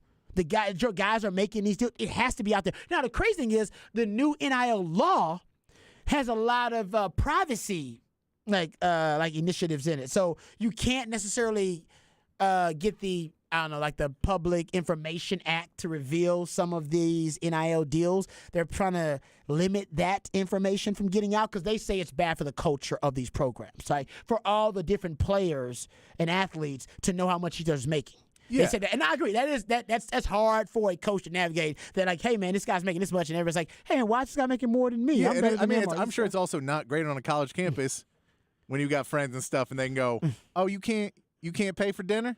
Yeah, right. You can't pay for I got it. Look, I got the paper right here that says you made $100,000, and you can't. Yeah. I'm college. I'm paying for school. No, that's a great point. I agree that it could be troublesome. Yes. So I understand why.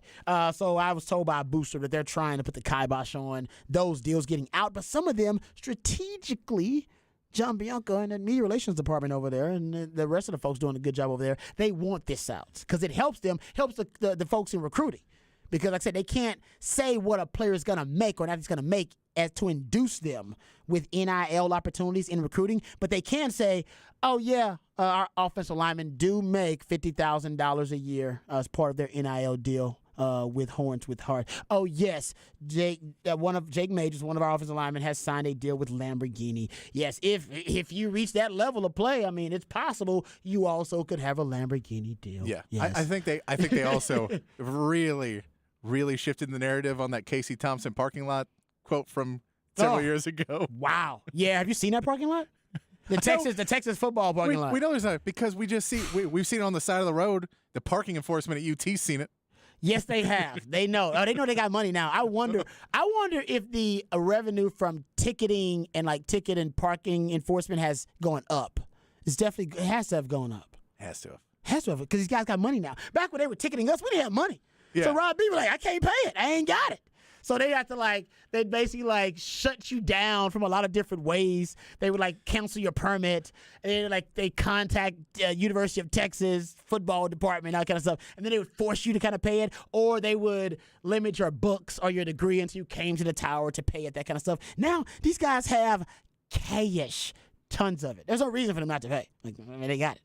They got lots of it. So I think maybe they're it has to have gone up now. It has to have. And I was told at one time by an insider that the revenue that Texas makes off of parking permits and enforcement of parking and transportation around there, it would blow your mind. It would not They surprise told me the number. I won't say the number. It would blow your mind. It would not surprise me. You'd be what the? Yeah. Knowing how much money I have paid personally to be down there for 45-minute press conferences and stuff. Yes. And for things that I was barely down there for. Yeah. And to know how much money I've spent on that. Exactly. To then expand that to irresponsible teenagers. Yes. And hours. And lazy teenagers. Yes, exactly. And all that. Yeah. No, I understand that. Yeah. Yeah, I could see that Sometimes number being pretty high. I was not running late for a meeting, but I was cutting it close or something, driving from Riverside. So I'm like, man, I got to park where I got to park. I'm not going to miss the meeting. I'm not going to be late for the meeting. So if I get a ticket, I get a ticket. But I'm not going to be late for the meeting, and stuff like that would go down too. So I guarantee they're making a lot of cash. All right. Now someone says Jake is now the recruiter for a lineman as he drives up in his Lambo. You're so right. All the linemen just line them up at the curb, and you just have Jake Majors just drive up in his Lambo. What's up, guys? Hey, how you doing? You guys want me to drive y'all to the next spot in my Lambo? It's pretty good. Keep doing your thing. All right, we come back. We'll talk about some other topics of discussion in the college sports world. This John Ruiz story we got to get to. That's kind of going under the radar, so we'll talk about it. Also, we'll get back to NFL news, notes, and nuggets. Aaron Rodgers with the NBA-ification and the WWE-ification of the NFL. All that and more right here on Ball Don't Lie. 104.9 The Horn.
All right, welcome back to Ball Don't Lie right here on 104.9 The Horn. It is a Smooth Soul Monday edition of Ball Don't Lie on 104.9 The Horn. So I want to talk a little bit. We were just talking about the NIL deal with Arch Manning that he signed with Panini. And he had a one-of-one NIL trading card that was auctioned off for charity, by the way, which was pretty cool. And it went for $102,500, one of one. That's actually, I got this little nugget from Darren Ravel. Shout out to him. The record price paid for a Peyton Manning card, $71,000. Almost $71,988.88. So, yeah, he's already fetched a higher price than the record price for a Peyton Manning card. I don't think this should be more. Peyton Manning's card should be going for a higher price than that. That's crazy. But you got to get the rare one. Yeah, this is one of one. This is one of one. That was probably one of 300 or something. You're right. Yeah, So, that's a good point. I'm surprised that he didn't have one, but I guess maybe at that time they were mass producing, or I don't know. No, you're Could right. have been a about that. lull in cards. Our man Jeff Howe would know better. Jeff Howe would know because Jeff Howe is in on the big on the card stuff. But speaking of NIL, we said, remember I told you there are basically two types of NIL entities out there. There are collectives, which is a group of people donating money. And there are directives, just one person, straight up sugar daddy. Boom, I'm spending the money.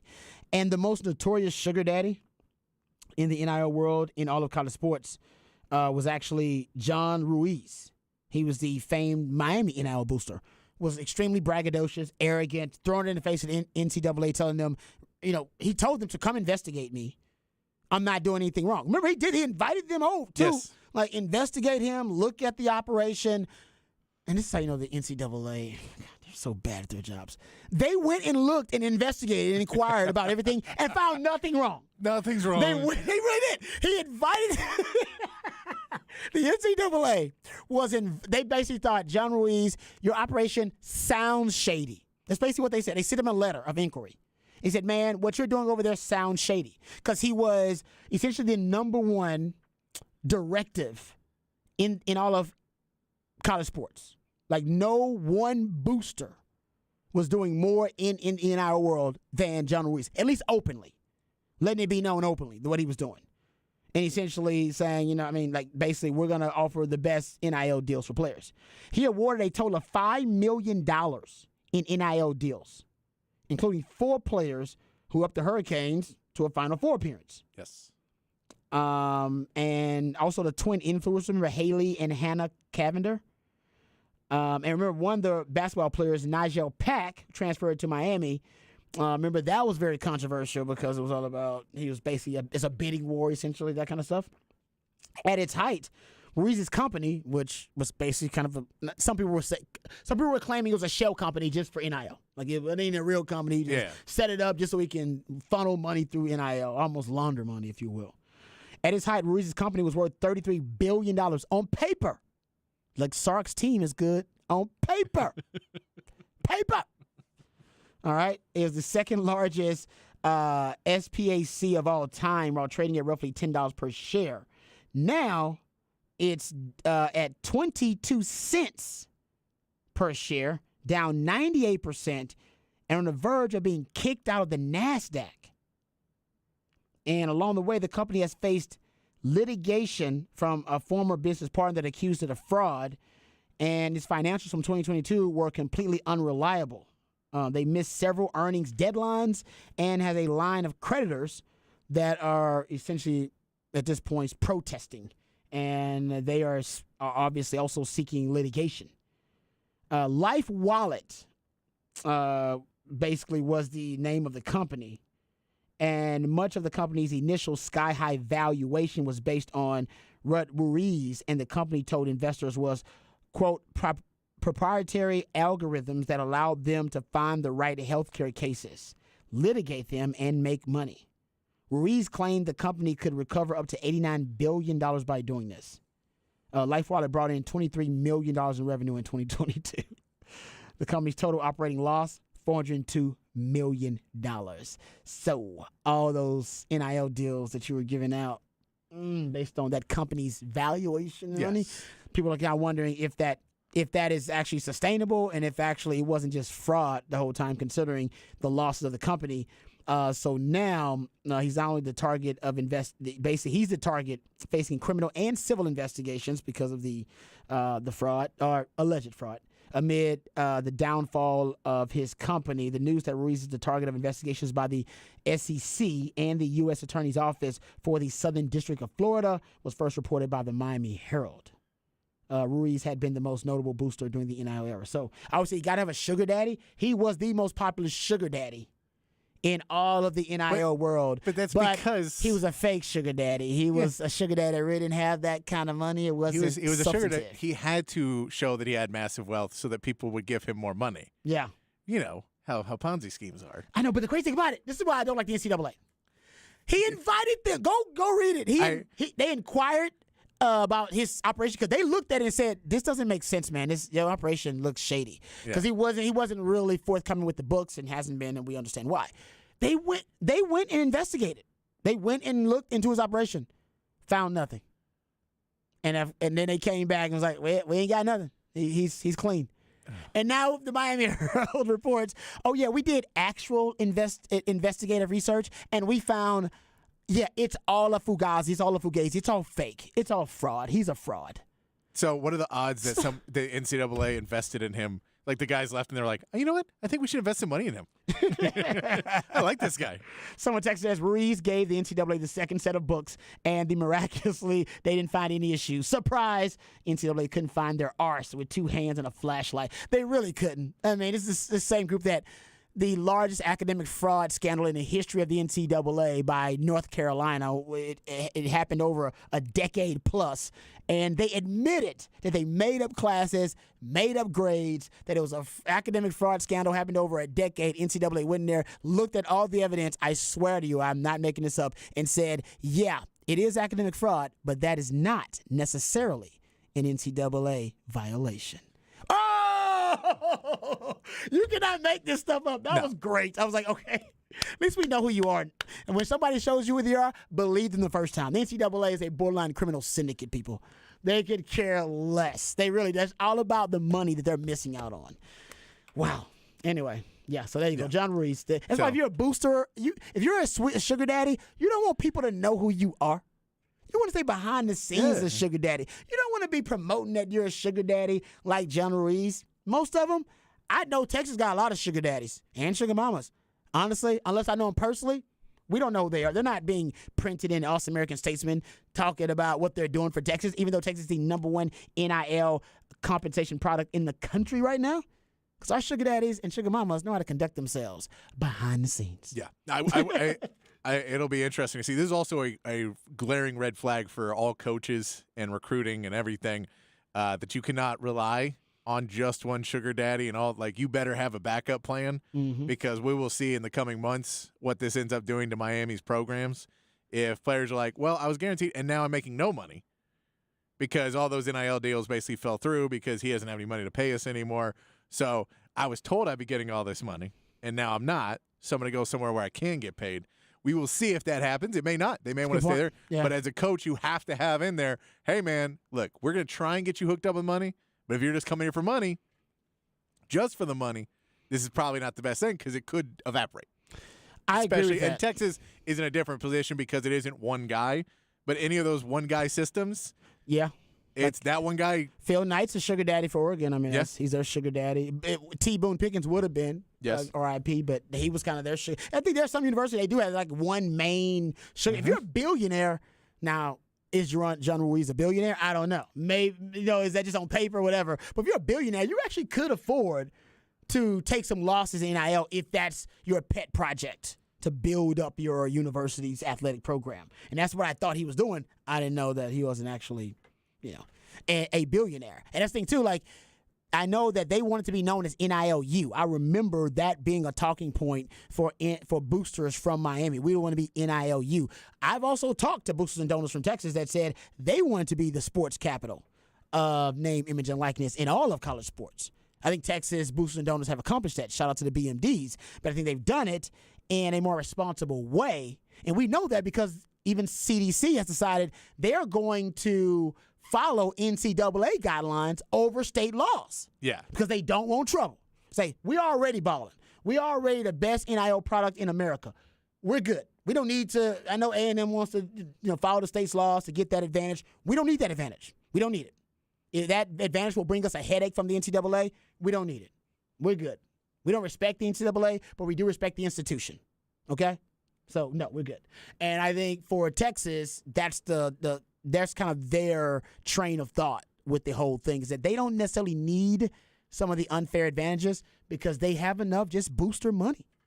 They got enough. It's enough money in the Texas Longhorn Fandom Foundation booster donor community. You will never depend on just one guy or gal for that. So, anyway, so John Ruiz. So that's good news for Texas, I guess, because you ain't got to worry. It's one less dominant NIL presence you got to deal with in the new arms race that is the NIL. All right, we come back. We'll get into off the record. Oh, this is great. This is fantastic. So the Kelsey brothers do a podcast. It is a fantastic podcast, simulcast. It's amazing. I mean, it really is. I'm not gonna lie to you. It's great. They both were telling stories about Vince Young on this podcast. Gotta play it for you. Also, they tell a joke that damn is one of the funniest jokes I've ever heard. I'm gonna steal the joke. I honestly, I think I would advise you to steal the joke too. I'm gonna play it for you. It's an easy joke to steal. All right, you can steal the joke, and you'll be the life of the party. Gonna give you all that on the other side, right here on Ball Don't Lie, 104.9 The Horn.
All right, welcome back to Ball Don't Lie right here on 104.9 The Horn. Time for another edition of Off the Record.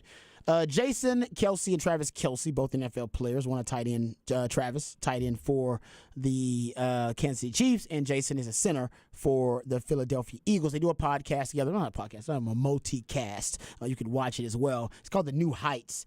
And honestly, these guys are hilarious. They had great natural comedy, and of course, they're brothers. They got great chemistry. I would watch a Manning-style simulcast broadcast with them on it too, because they are really, really good together. Anyway, I digress. So on the podcast, they were telling a story about Vince Young, because Jason Kelce played with Vince Young at one time. So he was telling two stories about Vince Young, and honestly, as somebody who knows Vince really well, even knew him in H-Town before he became a Longhorn, both of these stories track very well. Here is Jason Kelce. The other quarterback I remember was my man Vince Young. My man Vince Young was a riot. Freaking a riot. Vince, one time we went out after Thirsty Thursday and Mike was hurt, so Vince was playing. And we're in there on a Friday morning practice. It's supposed to be a perfect practice Friday. Oh, yeah. Dialed in, and he's just floating the ball. No zip on it. One of the times he threw an interception, I just remember on the sideline, somebody asked, Vince, what are you doing throwing that ball? And he's like, oh, man, that's just one of them horny throws. You don't even know why you did it. Vince, man. He was one of my favorite guys that I ever met your rookie year. I saw him in Texas a few years ago, and I was only with him for a year. But obviously those guys were so influential for me that I remember all of them. I'm at the club after the Super Bowl. Houston Super Bowl. Yes. And I see him, and I'm like, man, I haven't seen Vince in forever. I got to go up to him. Keep in mind, this is like the after club. Like, this is like 3 a.m. Drinks have been had, yeah. I'm like, there's no chance he remembers me, but I got to go up to him. I muster up the courage, and I'm like, Vince, what's up, man? I know you don't remember me, but I play with you in Philadelphia. I just want to say, man, I loved playing with you. And he says, oh, Selleck, you know I always remember He said, Selleck, you know I remember my center. And like at some point, he had morphed me and Brent Selleck into the same person. Cincinnati, man. Once a Bearcat, always a Bearcat. In my head, I was like, hey, man, that's close enough. I'm not even going to fix it. Yeah, man, I'm Brent Selleck for tonight. Let's party. Oh, man, that is so true. VY, a couple of things about VY. First of all, he is hilarious. Like, he's one of the funniest human beings that I've ever known. He's got a great sense of humor. And I would say there are times where, because he's just so distracted, because everywhere he goes, people are pulling on him and like trying to get his attention, and he's enthusiastic that he won't forget people's like names and stuff. But he addresses you so enthusiastically that you don't get offended. You're like, well, he got my name wrong, but hell, he hugged me. He's happy to see me. He's happy to see me. He don't know who I am, but he's happy to see me. Even at the draft. Remember the draft where he is given the task of announcing the draft pick for the Titans? I didn't even think he like mistakenly messed that one up too. With the 41st pick in the 2018 NFL Draft, the Tennessee Titans select Honor Landry from Boston College. It was Harold Landry. Oh, man. I love it. All right. So, a great story there about my man VY. And by the way, in H-Town, it also tracks. Yeah. In Houston, his level of celebrity. So, if I got with him in H-Town, it's higher than it is here in Texas. I know that sounds crazy to y'all. It's like, what? No. Here in Austin, he has a very high level of celebrity because he won a national title for Texas. He goes to H-Town, it's just as high, if not higher. And that's crazy to people. It ain't. H-Town people love Vince Young. And like I said, even when I grew up, Vince Young was supposed to be a basketball star. That's what they were talking about him back then. Became a football star and is still one of the most beloved athletes to ever come out of H-Town. It's a lot of pride in VY. He's still one of those guys that's to take pictures and stuff like that when he goes out in H-Town. That's what he should. He deserves that kind of love. Okay, let's get to this last little joke here. This is great. And I think you should steal this joke, so pay attention so you can steal this joke, because this will get you laughs and almost a guaranteed ovation if you can tell this joke correctly. Here is what I think is the best joke I've heard in a really long time from the Kelce brothers. You guys do anything rookie-wise? We've never been big hazing. The biggest thing that we started doing with Doug was like a rookie singing portion. It's turned into just singing, though. So it used to be a talent show. You could do whatever you want. And that's what it was when Doug was first there. And we had a fullback who did the best joke I had ever heard when Doug Peterson was the coach. He gets up there in the middle of a team meeting, and he's like, all right, there's these 3 guys, and they're sitting around a table. First guy comes up thinking to himself, he says, you know what? I'm pretty fast. I think I'm so fast. I think I'm the fastest man in the world. So he goes out, they time him in the 40-yard dash, and he sends his time in to the Guinness Book of World Records. Second guy says, you know what? I'm tall. tall. I'm so tall. I think I'm the tallest man in the world. So they get the measuring tape up, they measure them, they take a picture, and they send it off to the Guinness Book of World Records. The third guy says, you know what? I got a small It's so small, I think it might be the smallest in the world. They take out a ruler, measure it, take a picture, send it off to the Guinness Book of World Records. They're sitting around a few weeks later, and the results come back. The first guy opens the letter. He's excited. I did it! I'm the fastest man in the world. Second guy rips open the letter. I did it! I'm the tallest man in the world! Third guy, getting excited, opens his letter, and he says, who the is Doug Peterson?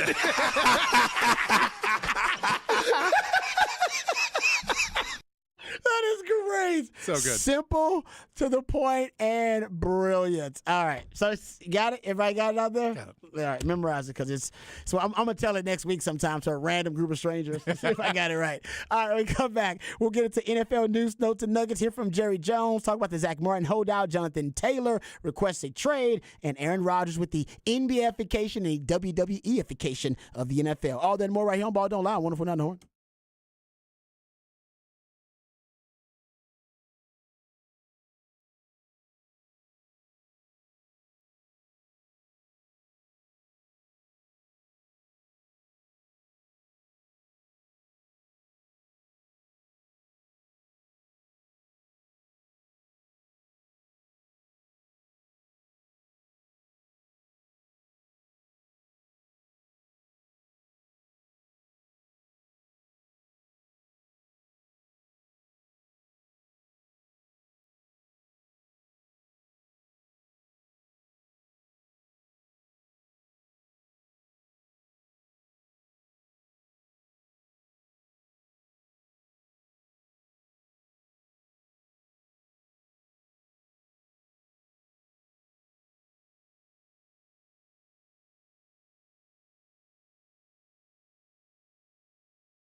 Welcome back to Ball Don't Lie right here on 104.9 The Horn. It is a Smooth Soul Monday edition of Ball Don't Lie. That's when Patrick, the Ideationaire, takes jams, and they're supposed to, intended to soothe the tortured soul of sports fans who may have had a tough weekend. So we appreciate all of his efforts on a Smooth Soul Monday. 512-337-3776. That is the number to the Specs text line. You also can hit us up via Twitter. I'm at Rod Davis in the Twitterverse. My man Patrick is at It's Patrick Davis in the Twitterverse. We're going to talk NFL. Lots of NFL topics to discuss. Jonathan Taylor, running back for the Colts, has requested a trade. We'll talk about what led up to that.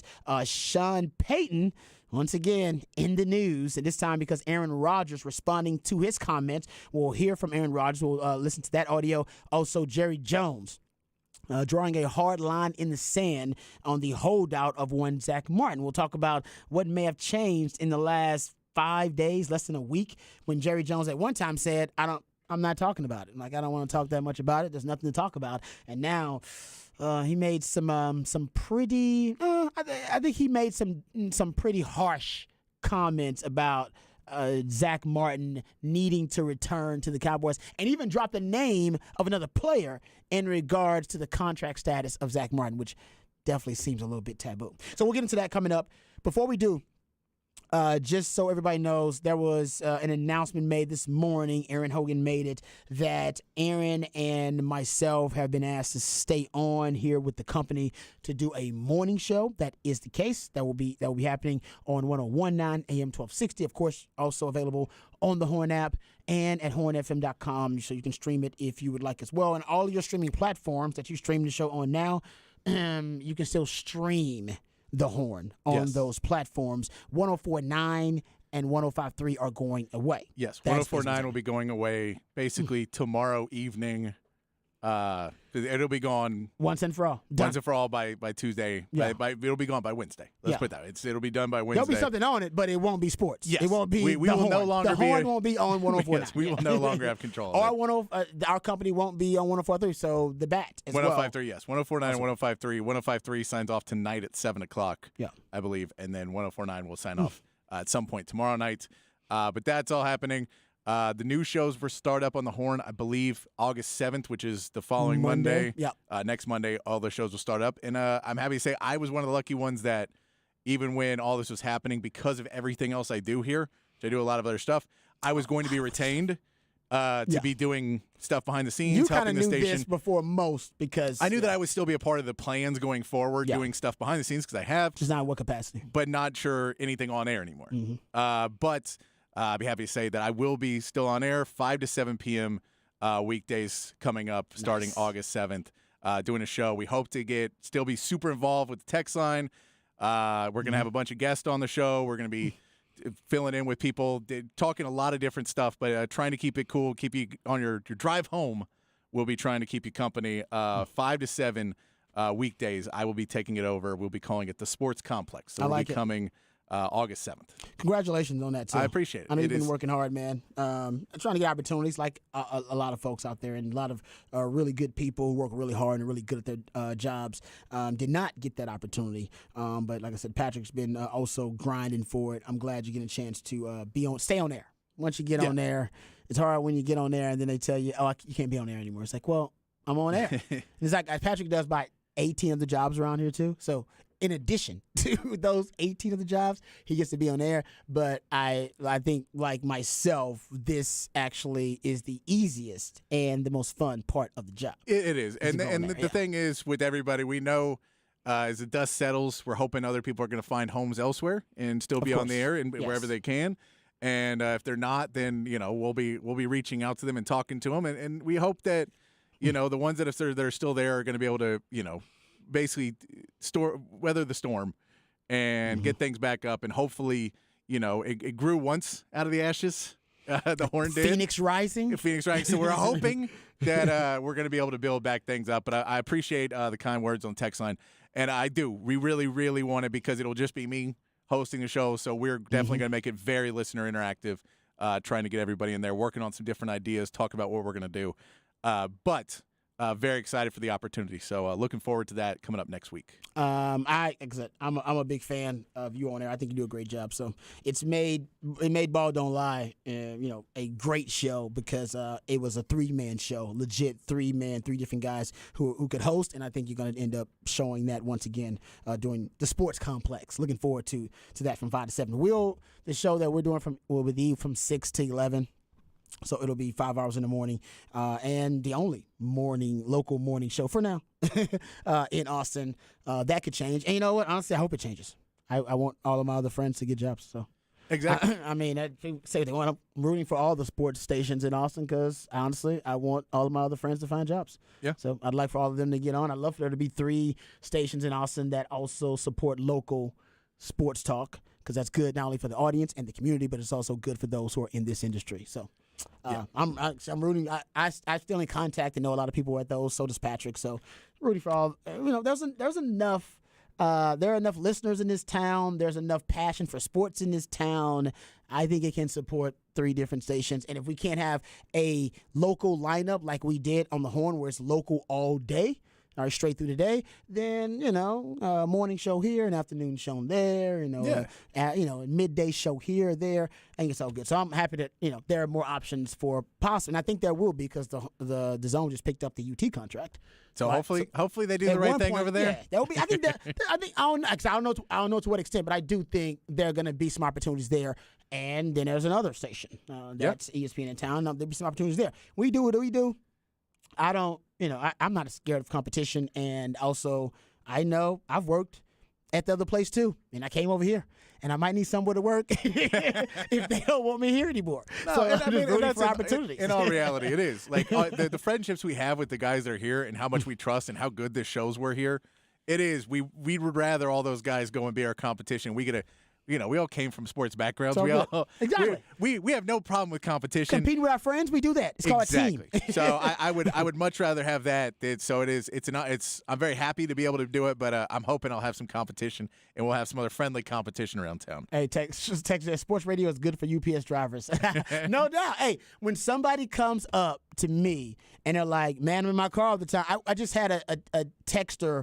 And honestly, it's one of the best texts that I think I've had in a long time. It actually kind of really touched me. And you guys have been really kind, sending some really, really nice messages, and we appreciate it. But they were like, "Hey, I started listening to the show driving back and forth to Houston, from Houston, Austin, because they got like a new job during COVID, and they were driving back and forth. And they were like, man, loved, the station, loved you guys on the show. It was awesome. Really got me through some of those dead times where I had to take that 2.5-hour drive all the time. Kept it upbeat, kept the spirits up. That's the whole point of it. It's so you guys have a good time listening. The listener experience is all that matters to Patrick. It's all that matters to me. It was all that matters to Harge.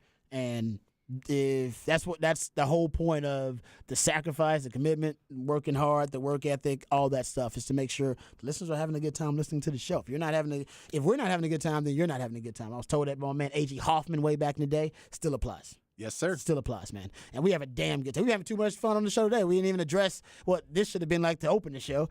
We're having too much fun. I'm not going to stop having fun on the show to kind of address some of the topics and some of the major concerns. But I'm glad that Patrick's getting another opportunity. I'm glad that the folks here allowed me to stay. I've been on air for 15 straight football seasons here in Austin.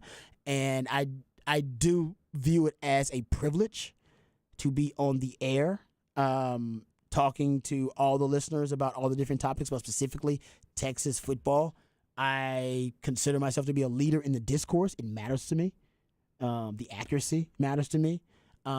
Making sure that the opinions are informed and knowledgeable, all that matters to me. So I consider myself one of those thought leaders in that specific realm, and I don't necessarily want to lose that opportunity. So like I said, 15 straight years. This will be 16. By God's grace, we'll get to a 16 year. And hopefully this is the year that Texas comes back. That would be great. And I'll tell you, I can tell you on my show, we will be taking some of Rod's comments of football because it is some of the best local coverage of any sports in the country. We'll definitely be taking parts of that and playing some stuff back for you in the afternoon and discussing and breaking down and getting your viewpoints of Rod's takes as well because because he has takes that very few other people have, and it just breaks it down a different way. Hey, man, I appreciate that. But, a lot of people on here talking about Patrick, that your new show is going to be good. It's going to be great. It's gonna be a good Now people are suggesting names for your new show. It's got a name. We already It's got already it. got a name.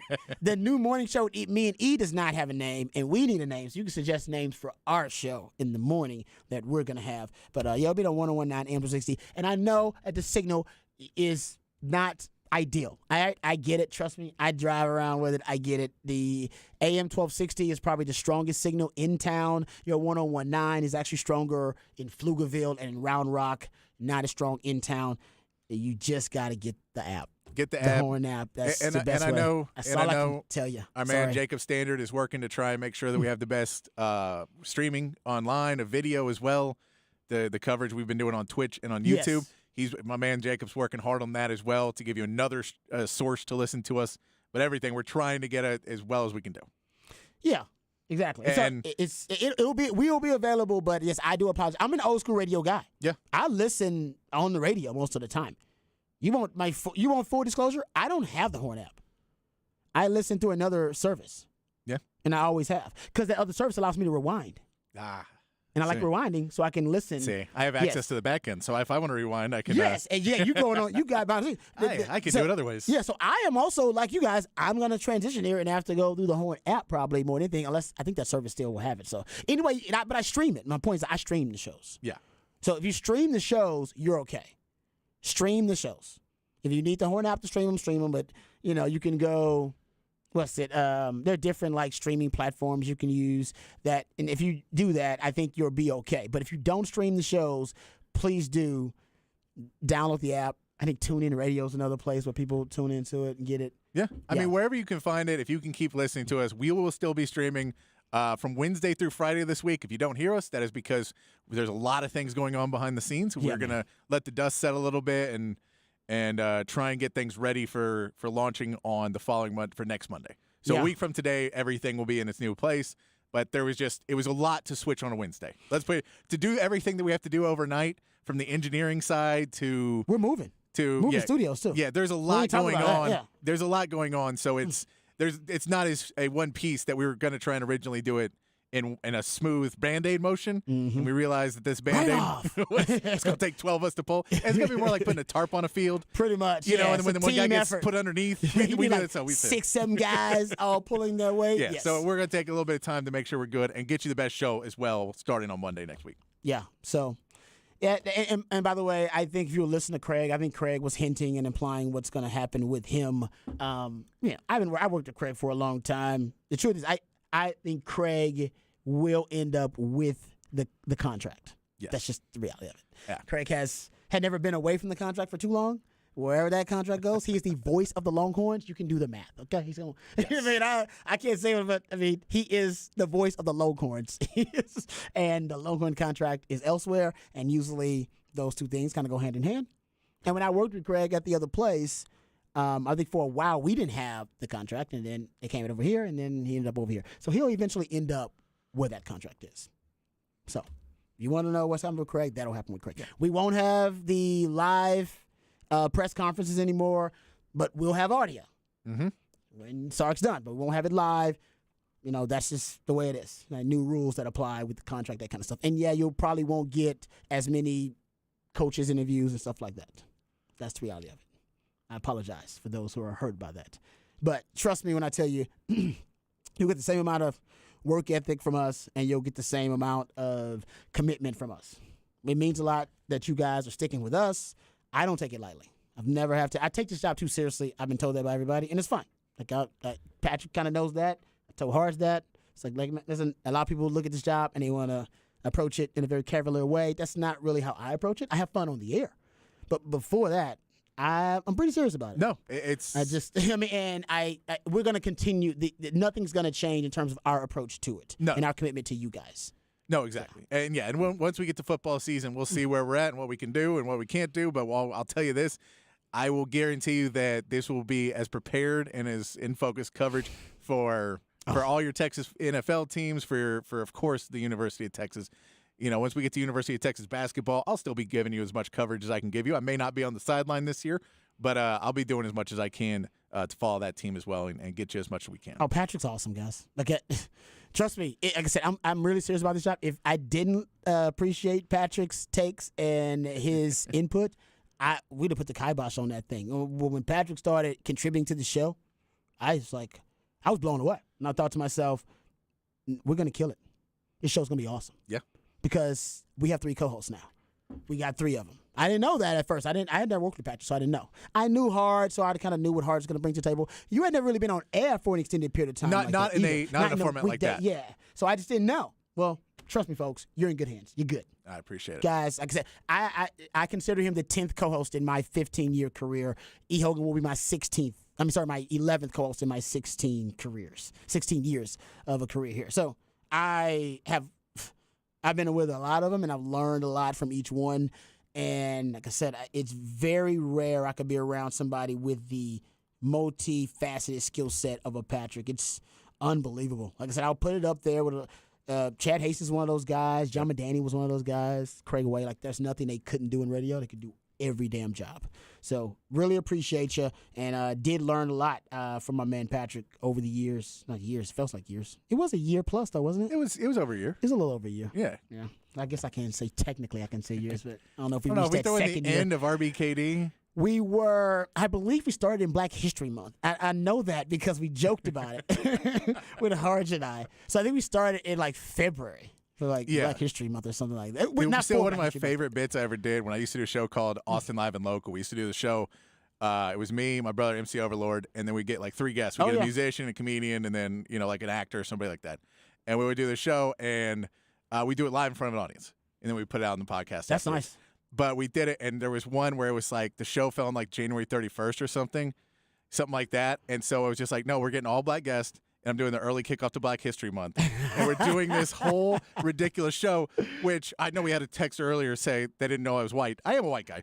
So, but I was like, I'm just going to make all these uncomfortable things that we're going to talk about. But we're all friends, and we all know we can do it. And so it was just a great show where we did it. We played a game called Black or White, where it was I read police blotter reports, and they had to guess if it was a black guy or a white guy. Oh, wow. Yeah, actually, it was good stuff. I think I might be good at that, actually. But yeah. So it was, but those are fun times. We may do stuff like that again on Sports Complex 5 to 7. We'll have different guests because we may have comedians in or musicians or just a whole bunch of people to pass the time. I love my it. Connections here in town. No, it's great stuff. Yeah, he does have a lot of connections, too. Something else you'll learn about Patrick. He's not like Hard. You know every damn body, but he knows enough people. Okay, let's get to this Jerry Jones sound, talking about Zach Martin. And the first piece of audio comes from like a week ago. Not a week ago. Maybe 5-6 days ago. Less than a week ago. But at the start of NFL training camp, Zach Martin did not show up for the start of training camp for the Cowboys. And the assumption was, yeah, he's holding out because he was the 9th highest paid guard at that point. He was $7 million behind the highest paid guard, and that he just wanted a little bit more money, and this wouldn't be a big issue. And Jerry Jones's tone, to me, kind of reiterated that.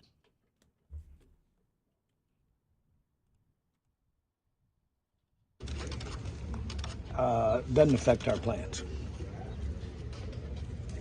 I'm not affecting our plans. So you feel good that he'll be here when he needs to be? I'm just not letting that affect our plans. And we have our, again, I don't want to get into what we're doing here, but are not doing. I just want to say that he's in our plans. Right.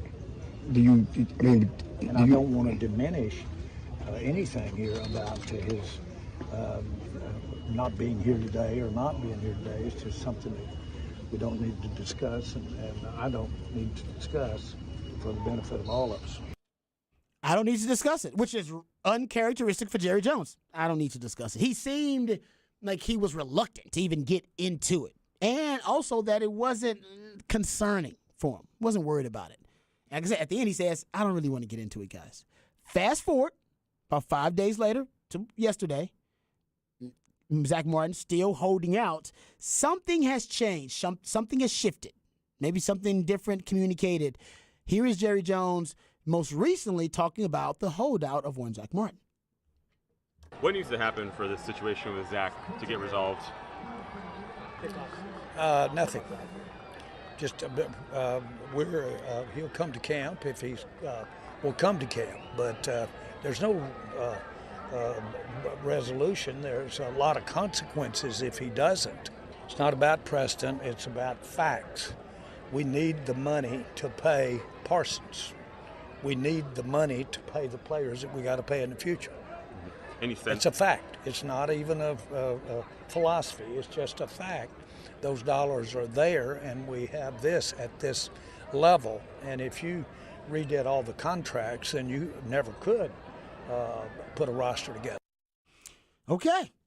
So he's talking about consequences. He brings up another player.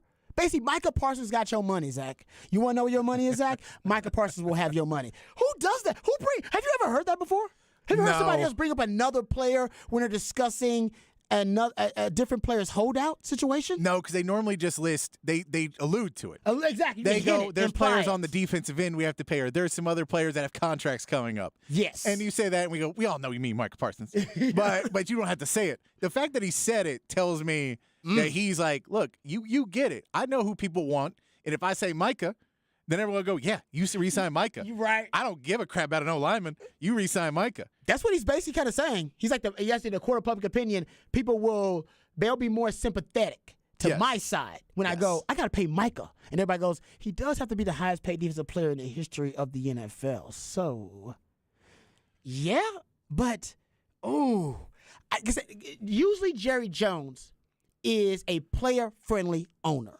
Yeah. Right. We saw DeMarcus Lawrence make a little bit of a ruckus about his contract a couple of years ago, and Jerry Jones stepped in to pay him. It's like, nah, we'll step in. We'll give DeMarcus Lawrence some money just so he's not, disgruntled. He let Zeke, a running back, skip the line over a quarterback, which most teams are like, hell no. The quarterback gets paid first before you running back skip the line.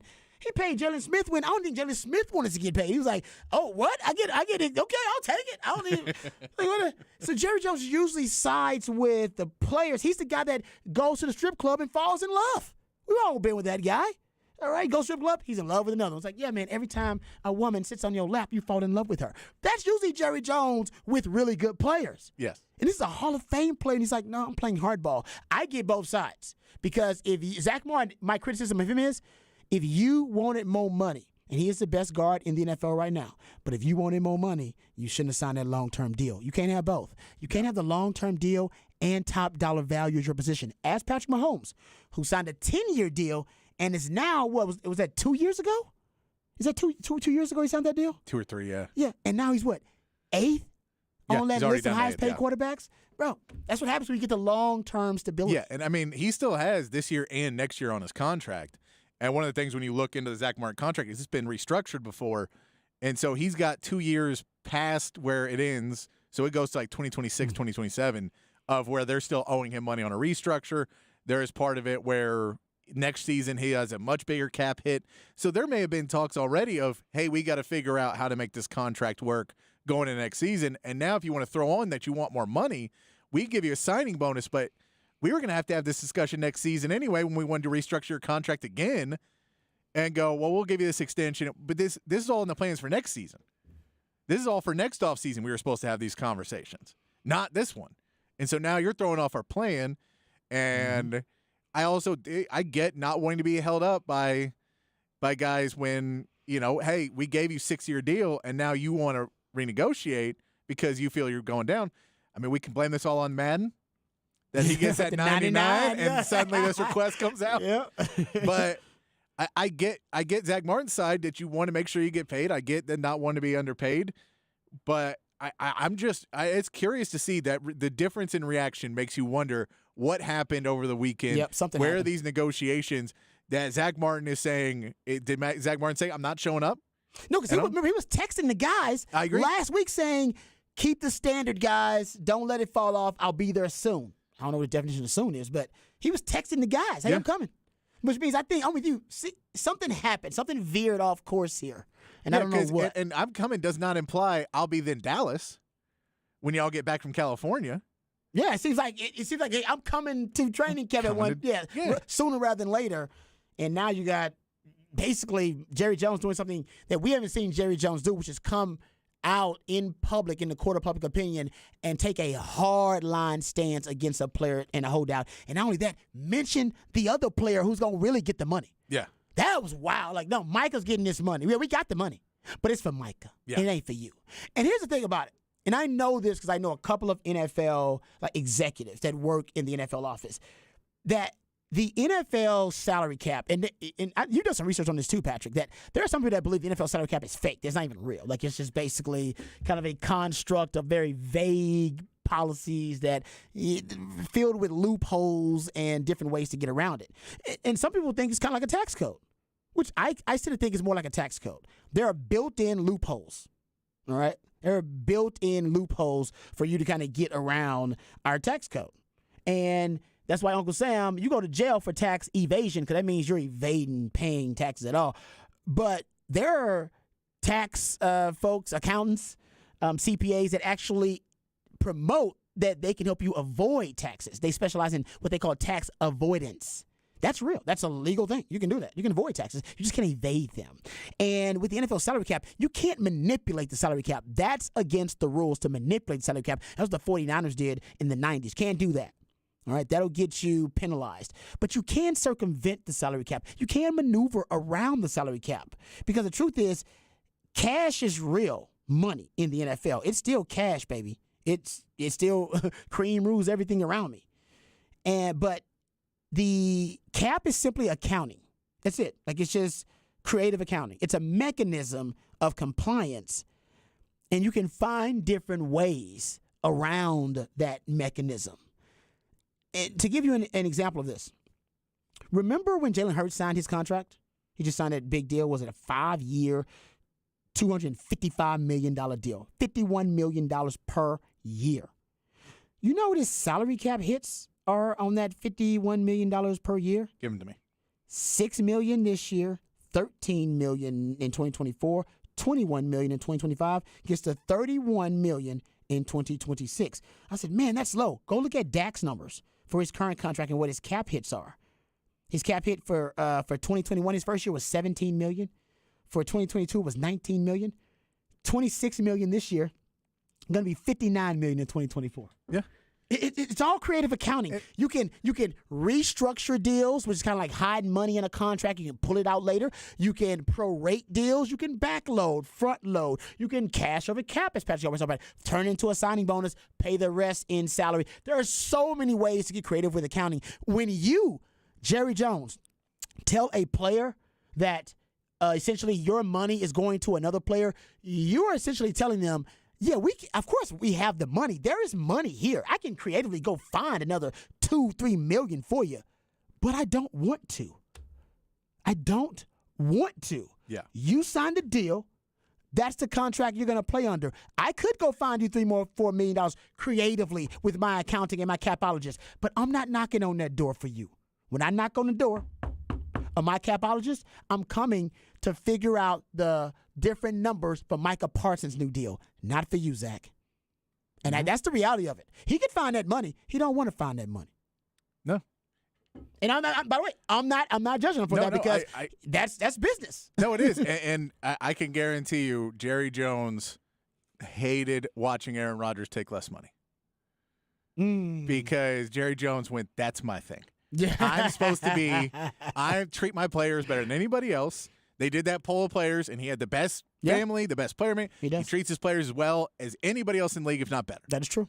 And all he asks is do not treat me like an owner where you're only going to play for the money. Mm-hmm. And so I think there is something of when it just comes down to the dollar line, which I get these guys, they're beating their bodies up. They only got so long in a career, and one injury, and it's all over. I get it. Don't hate the play, hate the game.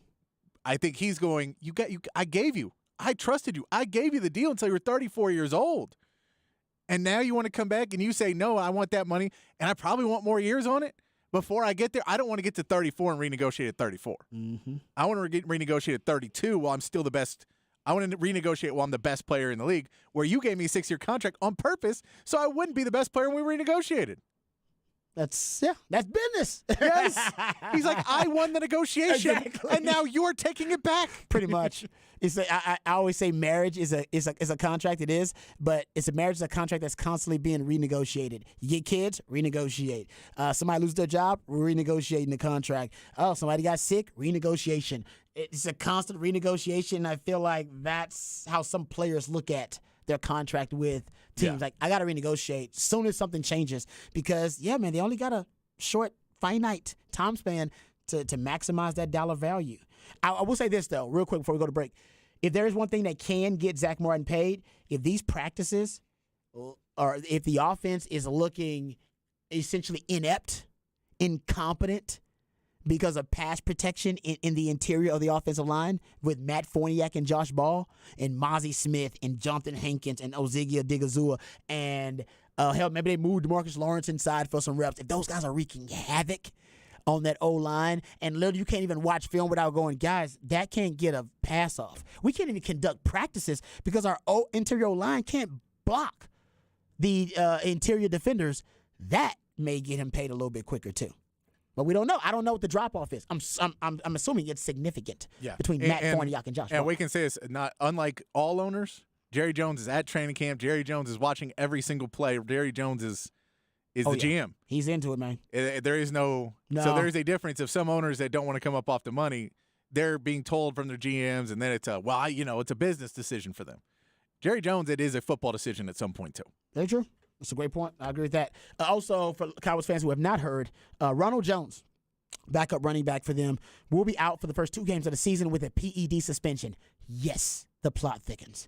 Tony Pollard coming off the injury, although healthy, still coming off the injury, and now Ronald Jones, one of the other running backs, will be suspended for the first 2 games for a PED injury. So the one position on offense that I was concerned about going into the season is now filled with even more question marks, riddled with them, apparently. So we'll talk about that coming up. All right, next segment, Aaron Rodgers, he has a comment, a retort for one Sean Payton, and Jonathan Taylor requests a trade. More NFL news, notes, and nuggets on the other side right here on Ball Don't Lie, 104.9 Horn.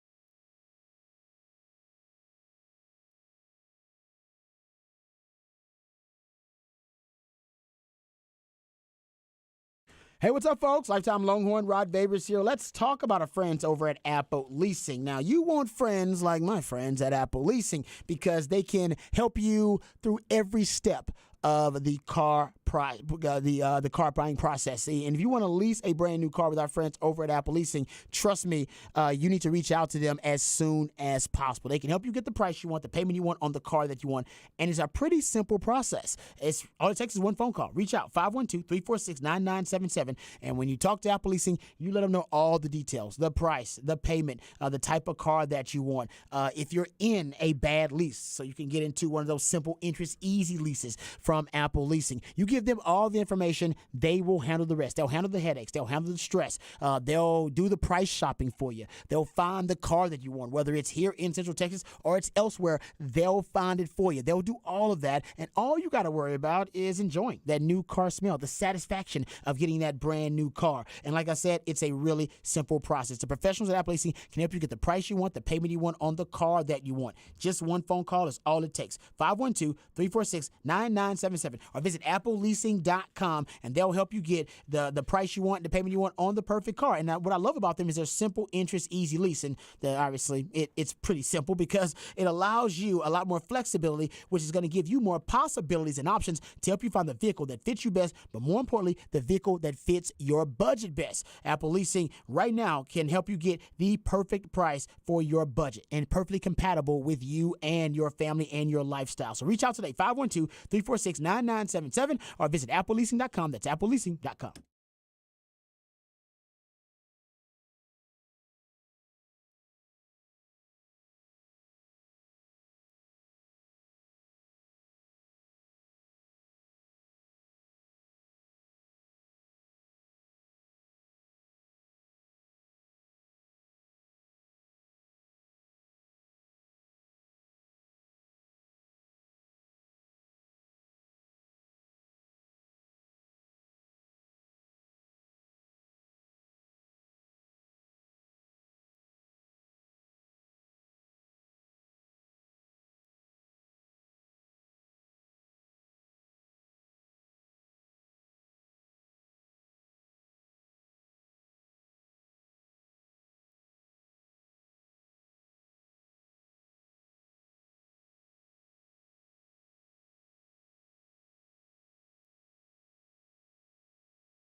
All right, welcome back to Ball Don't Lie right here on 104.9 The Horn.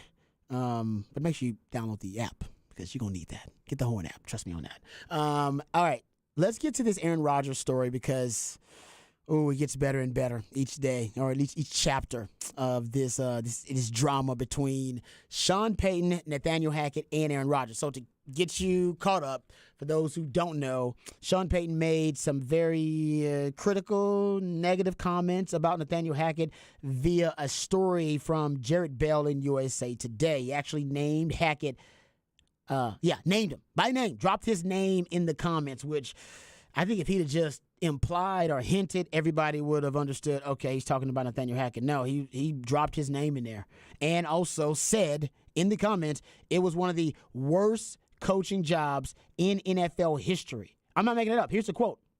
It might have been one of the worst coaching jobs in the history of the NFL. That's what Sean Payton said about Nathaniel Hackett and his team.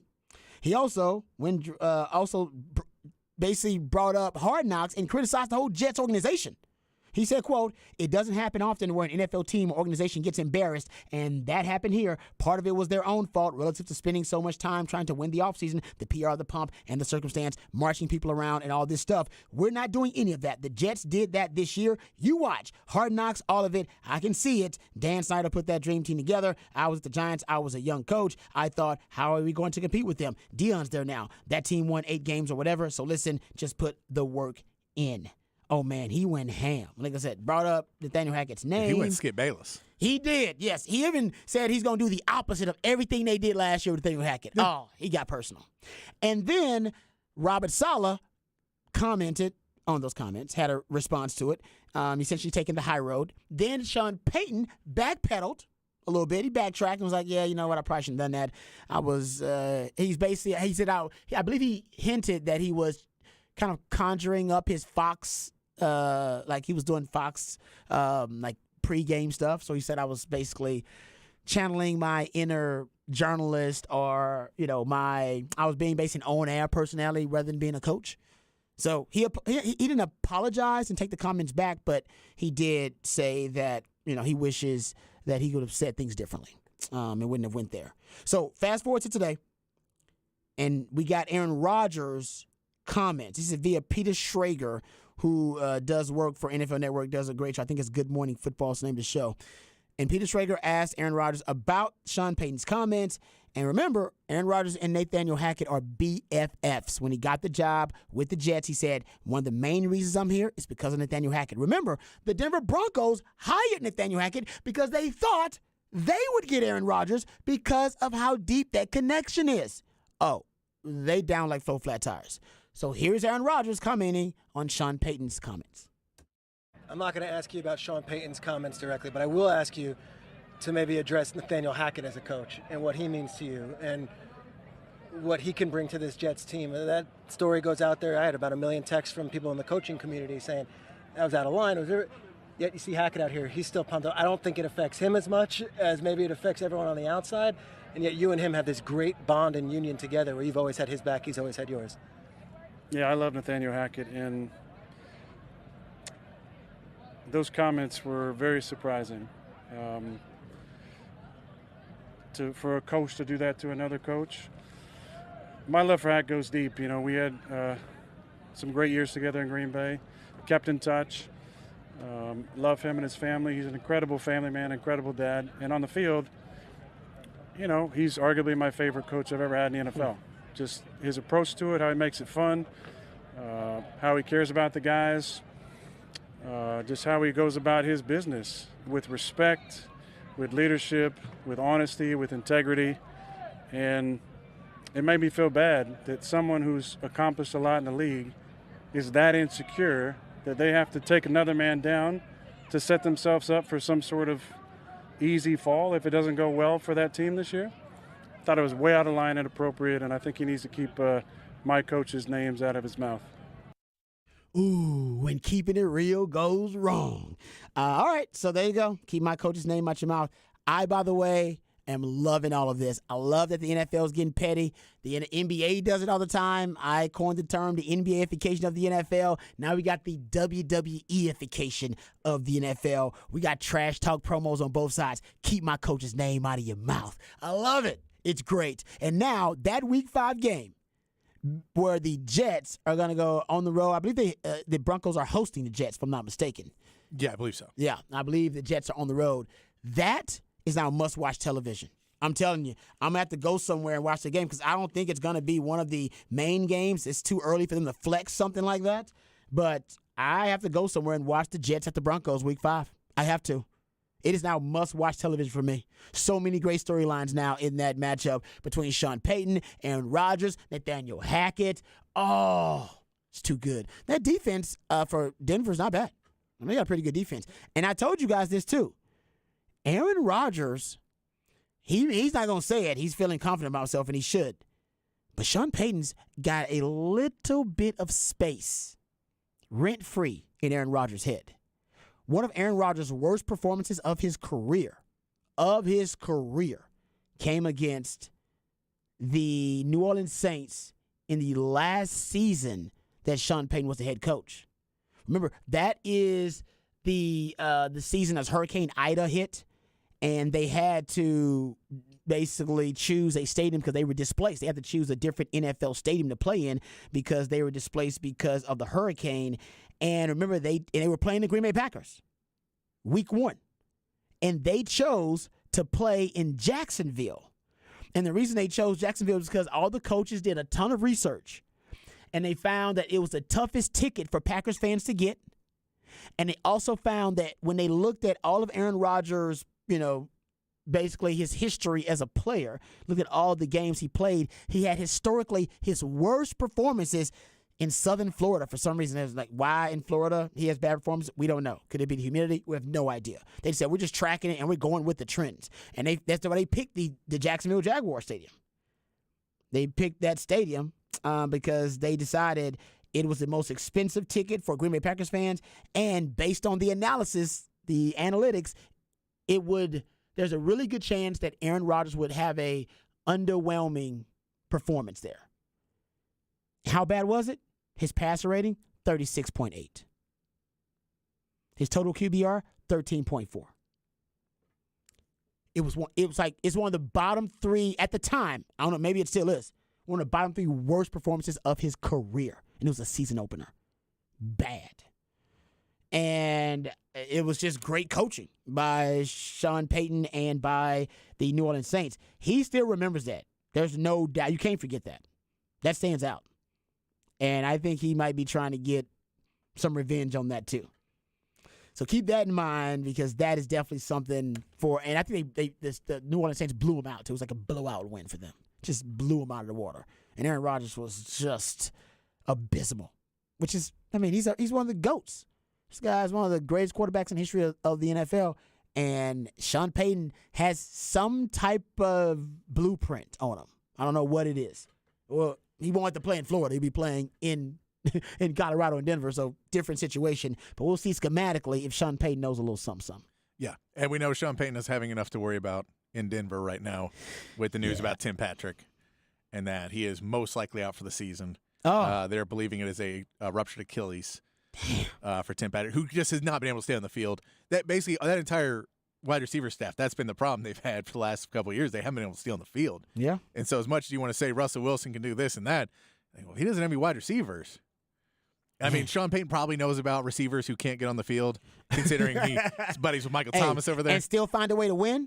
You say what you want about Sean Payton, but this guy was winning games when Drew Brees was out, still winning games with Taysom Hill. Yeah. Winning games with Jameis Winston.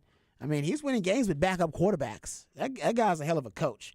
I do think most of that was just all about him. It's like when your ex or significant other brings up their ex, right? Your significant other is talking about their ex and how much of an a-hole and a D-bag they are.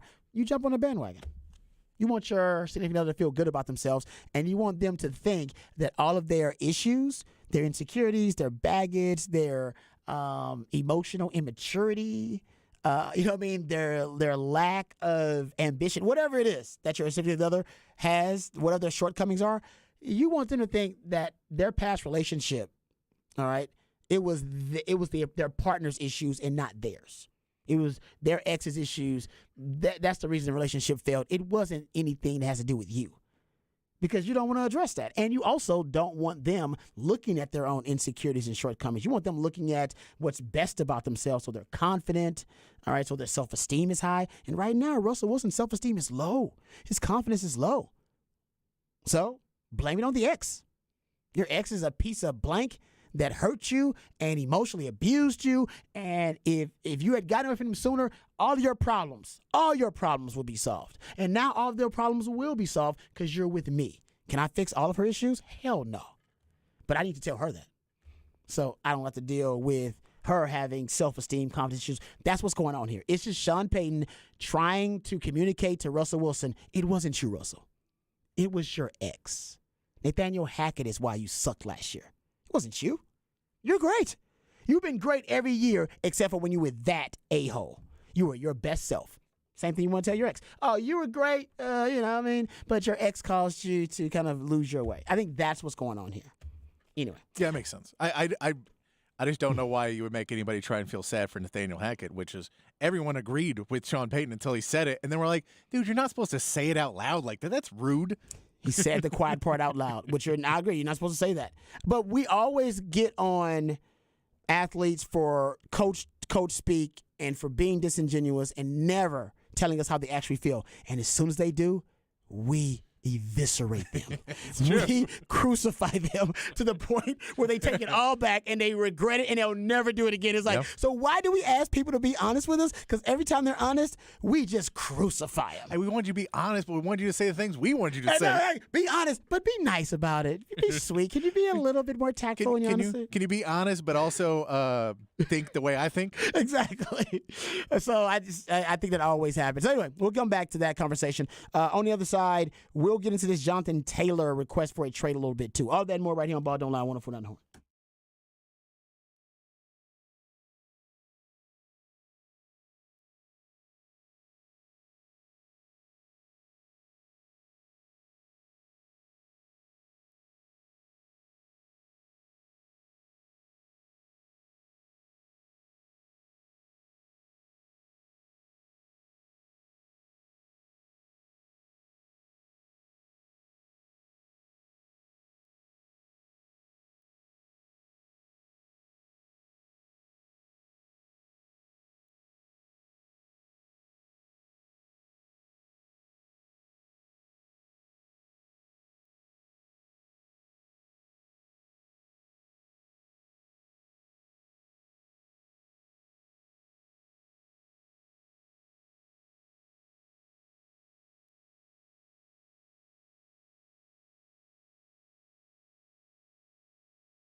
Welcome back to Ball Don't Lie right here on 104.9 The Horn. Smooth Soul Monday edition of Ball Don't Lie. That's when Patrick plays jams intended to soothe the tortured soul of sports fans. Oh, this is a good one right here.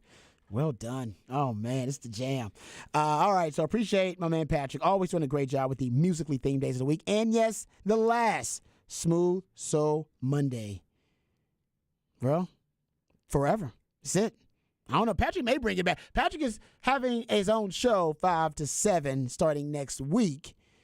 So he may bring it back. I mean, I got to You figure might out bring back musical. some of this stuff. I might got to figure out musical theme days because in 2 hours and some other features and everything going on, sometimes there's not as many songs I can play during That's it. true. So I got to figure out how we're going to do it. I mean, look, I'm still going to play the jams for the people. Yeah, but you might. Yeah, you're right. The musically theme. But the theme is a little bit harder. because then you got an opening, then you got an intro and outro, and then Then you're some right, features in between And the and things features, like so you that, probably you don't know. have room for like 2 or 3 songs. So Yeah. I get it. So yeah, the last Smooth Soul Monday. We'll have a top of the charts Tuesday, but that will be the last show for Ball Don't Lie. All right, we'll dive into this a little bit deeper next segment, but we haven't talked about it. But the Colts have been a huge topic of conversation over the weekend because of Jonathan Taylor and his status with the Colts. And it's changed a ton. So initially, and we'll play some audio, I believe Ian Rappaport next segment diving into this, but initially he requested a trade. All right, he had a meeting with management, had a meeting with ownership, and he requested a trade after that meeting. I'm assuming it just did not go the way that he thought it would go.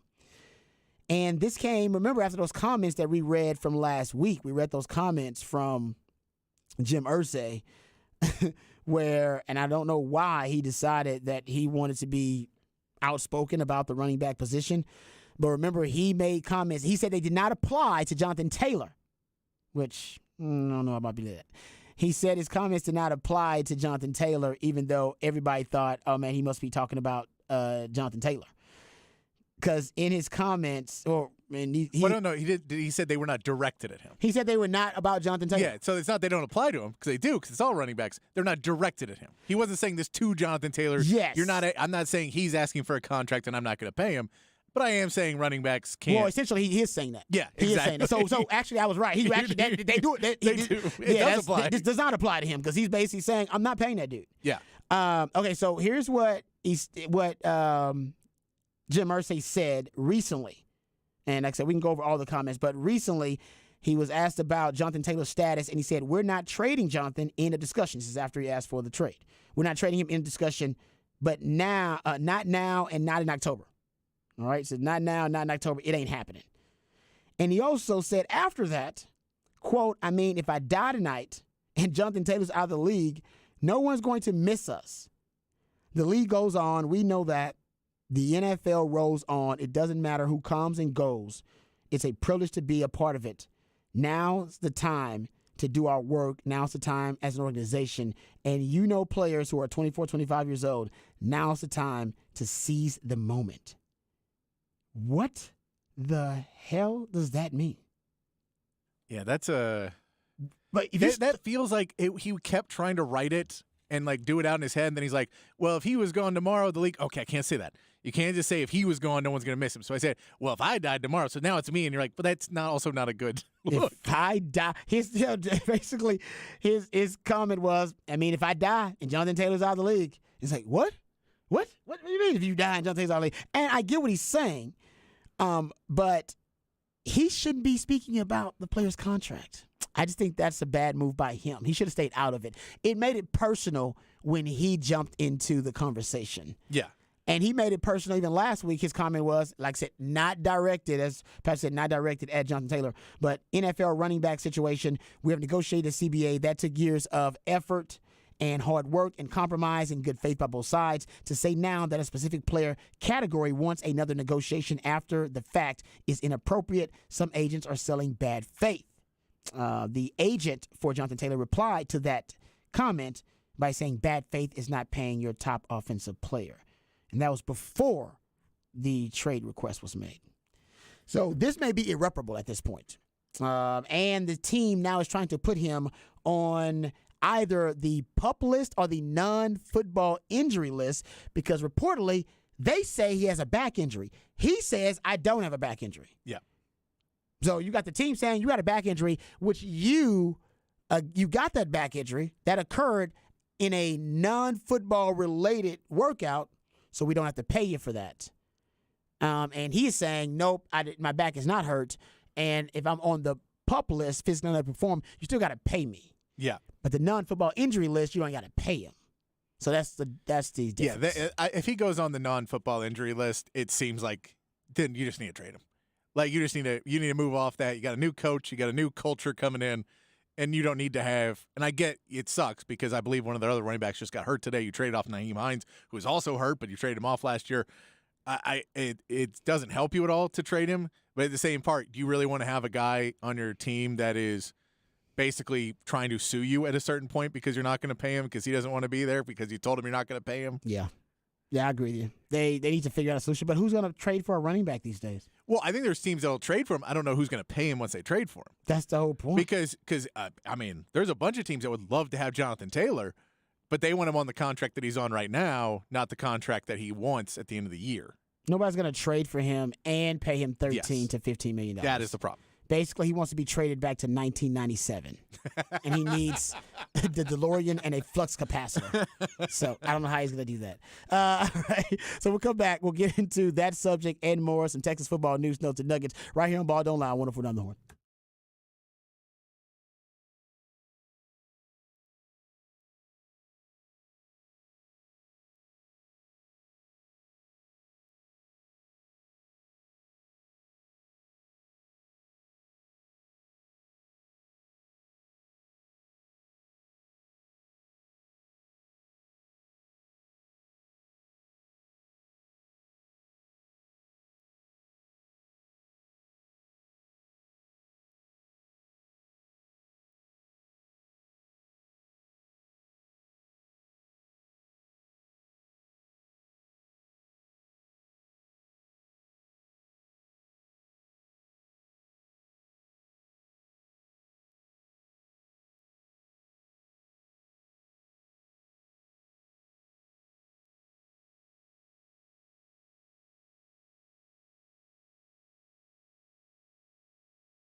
All right, welcome back to Ball Don't Lie right here on 104.9 The Horn.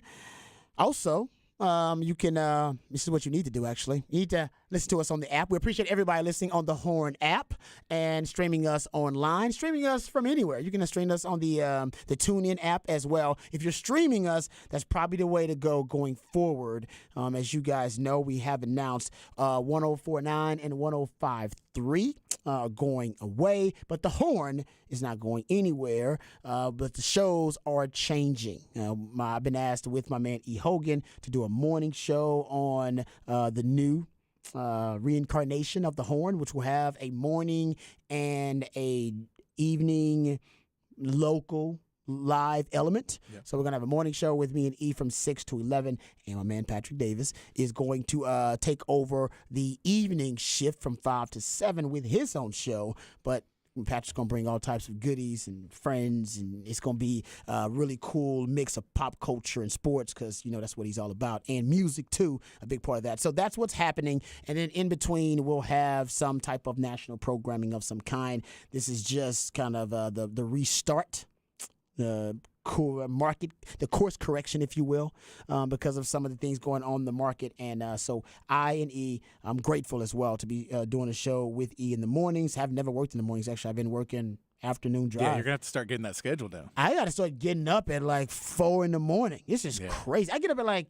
5 anyway, so it's not going to be that crazy, but then I got to get up and actually be ready to Well, and your get prep on mic. schedule?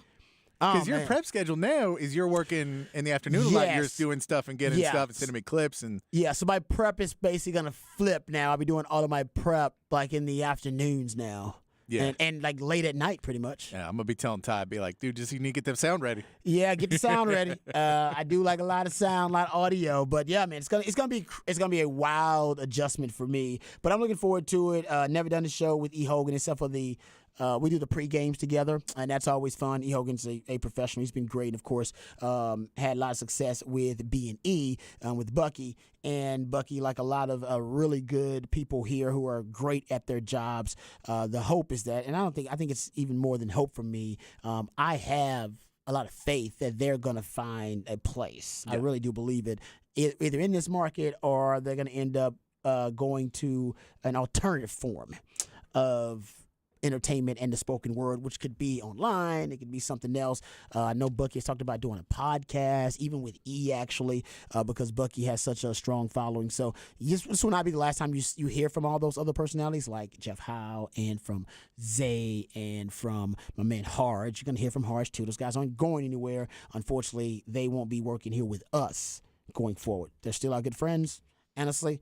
That's why I'm rooting for sports talk in this market, period, because I'm hoping that all those other stations that are popping up, that are having success, and now the Zone has the contract back, that they'll thrive because it's good to have more of those sports talk entities in this market. Not only good for you guys, the listeners, to have options, want you to have options, but so that our really good friends can have places to work. Yeah. So that they can have places and opportunities to get on air again. And even if it's competition, I don't care about competition. A team, if you've ever been on a team before, you compete with your friends.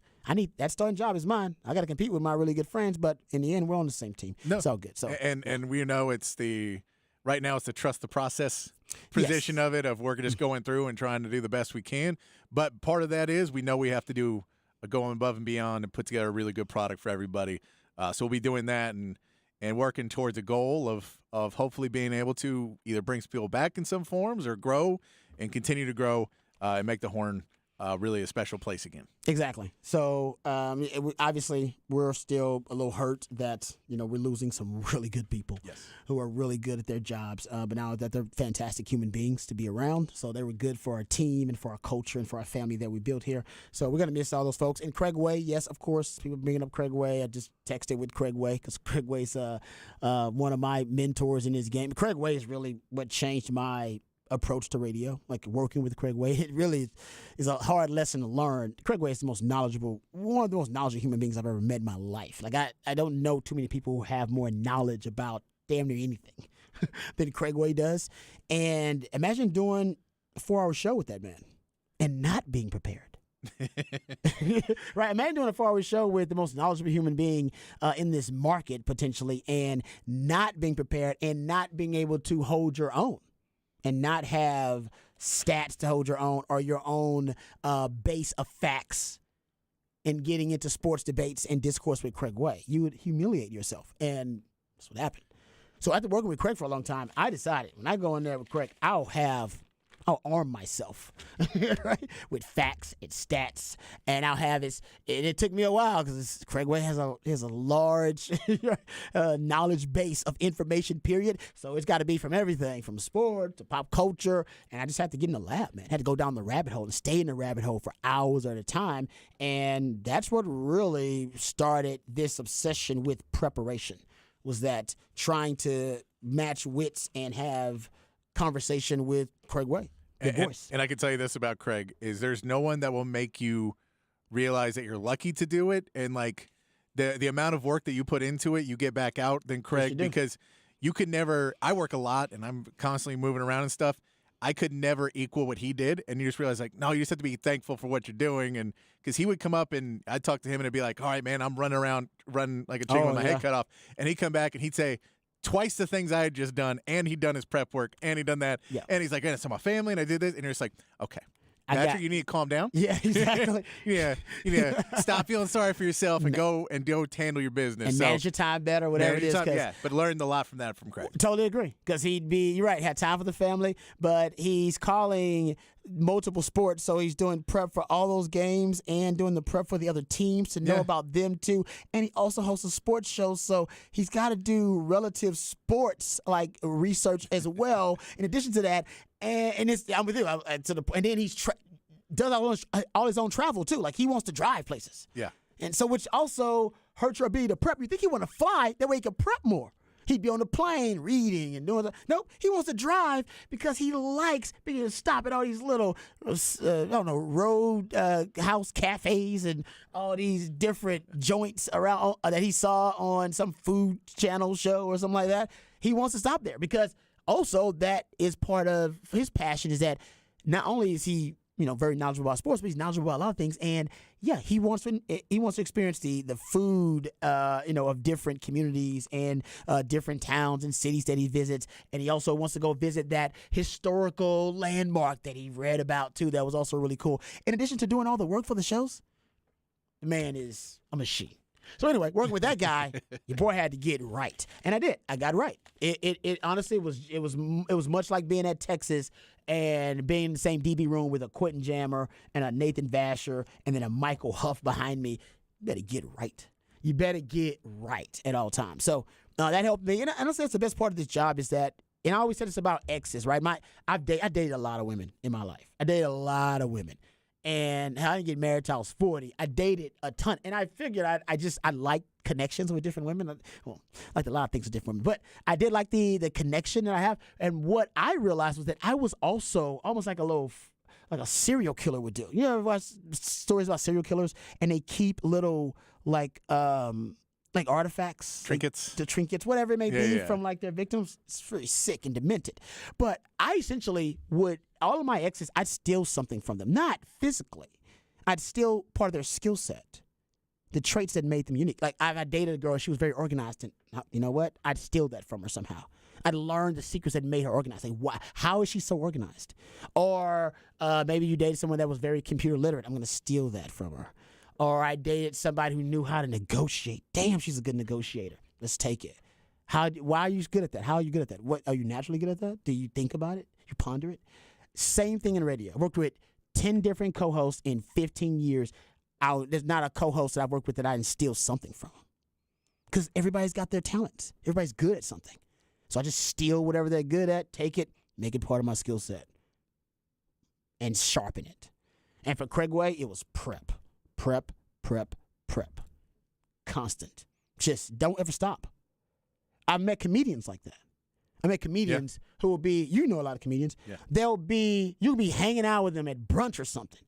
And you can be having a conversation. They'll go, oh, that's the punchline. And they'll immediately go to their phone or like, give me a pad. I got to write this down. I got the punchline. I got to work it out. Got to work it out now. Same thing. Don't ever stop prepping. You'll never have to do prep if you don't stop prepping. And I don't stop. That's why the papers. I just write it down. It's in the notes. Done. I'll research it later. Exactly. That's what worked for me. We'll see if it continues to, but that's what worked for me. So that's what's happening. For those who want to know what's going on with Chad, you can reach out to Chad. I know that Chad's going to be available as well. Yeah. Like, not with us, not with this company, but I happen to know that Chad also, like I know about Harge at one point and Craig Way, because he's going to go with the contract. I don't know if he's going to be doing a show, but you will hear from Craig again. Those guys will be fine. And I like I said, Chad's going to be fine. And I can tell you, I believe Chad and Zay are doing their final show tomorrow.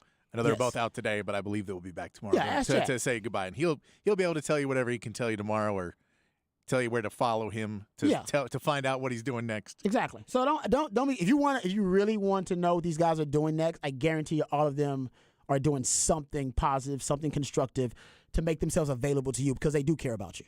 Like, they care about the relationship they have with you. Don't think, man, I care about these guys, seems silly. It doesn't. They all cried when they found out they weren't going to be able to talk to you guys again. It's emotional, and we all saddened by it.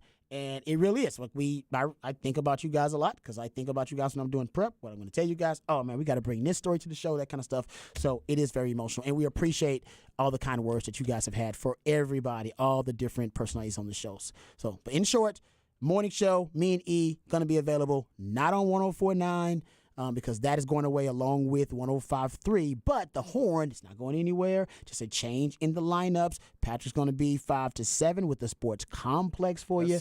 Me and E going to be in the morning. We have no idea what we're calling the show. Probably going to try to let you guys name it like we've done before. And in between, there'll be some kind of national syndicated stuff until we can kind of get back on our feet. And the goal is always to get back to live and local. Yes. That's the goal. This is just, well, we got to start again. Got to start back at zero. Sometimes you got to do that. You have something happen in your life where you got to start back at zero after a lot of hard work. I've been there. I worked my butt off to be an NFL player. Found myself at 28 years old having to start at zero. Like, you got to start over again. Yeah, you worked for 15 to 20 years to become an NFL player? Great. It lasted about 5 years.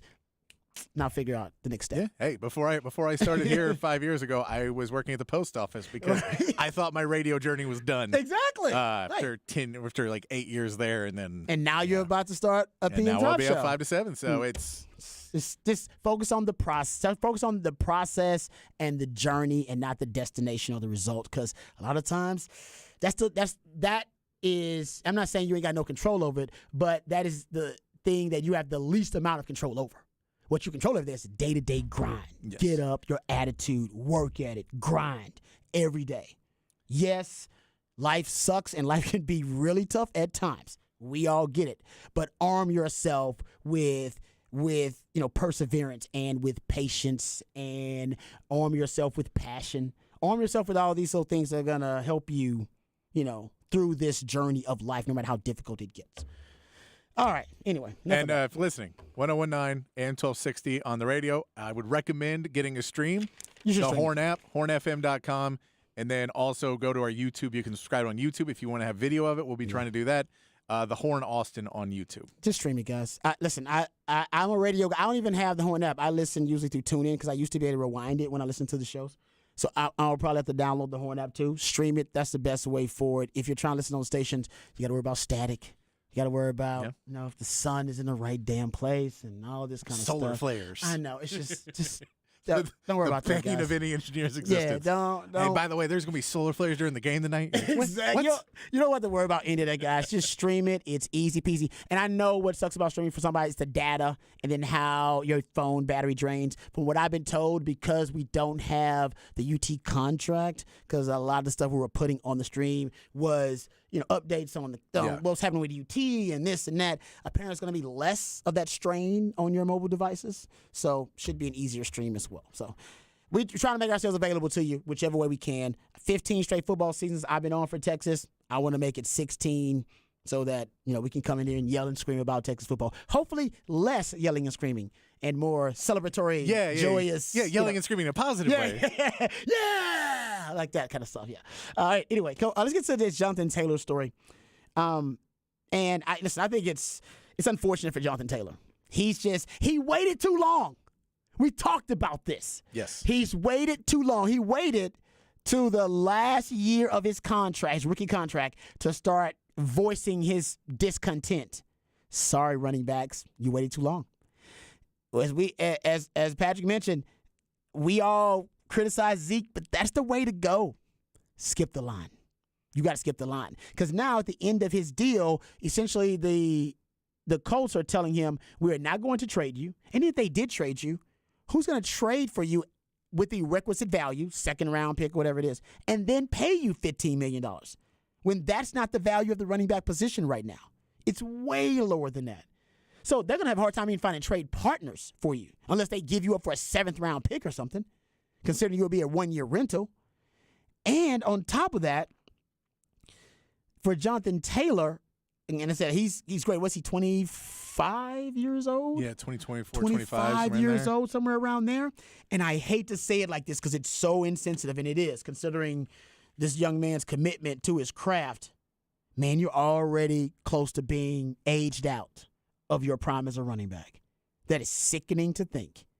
But as we know, at 27, 28 years old, as a running back, that's it.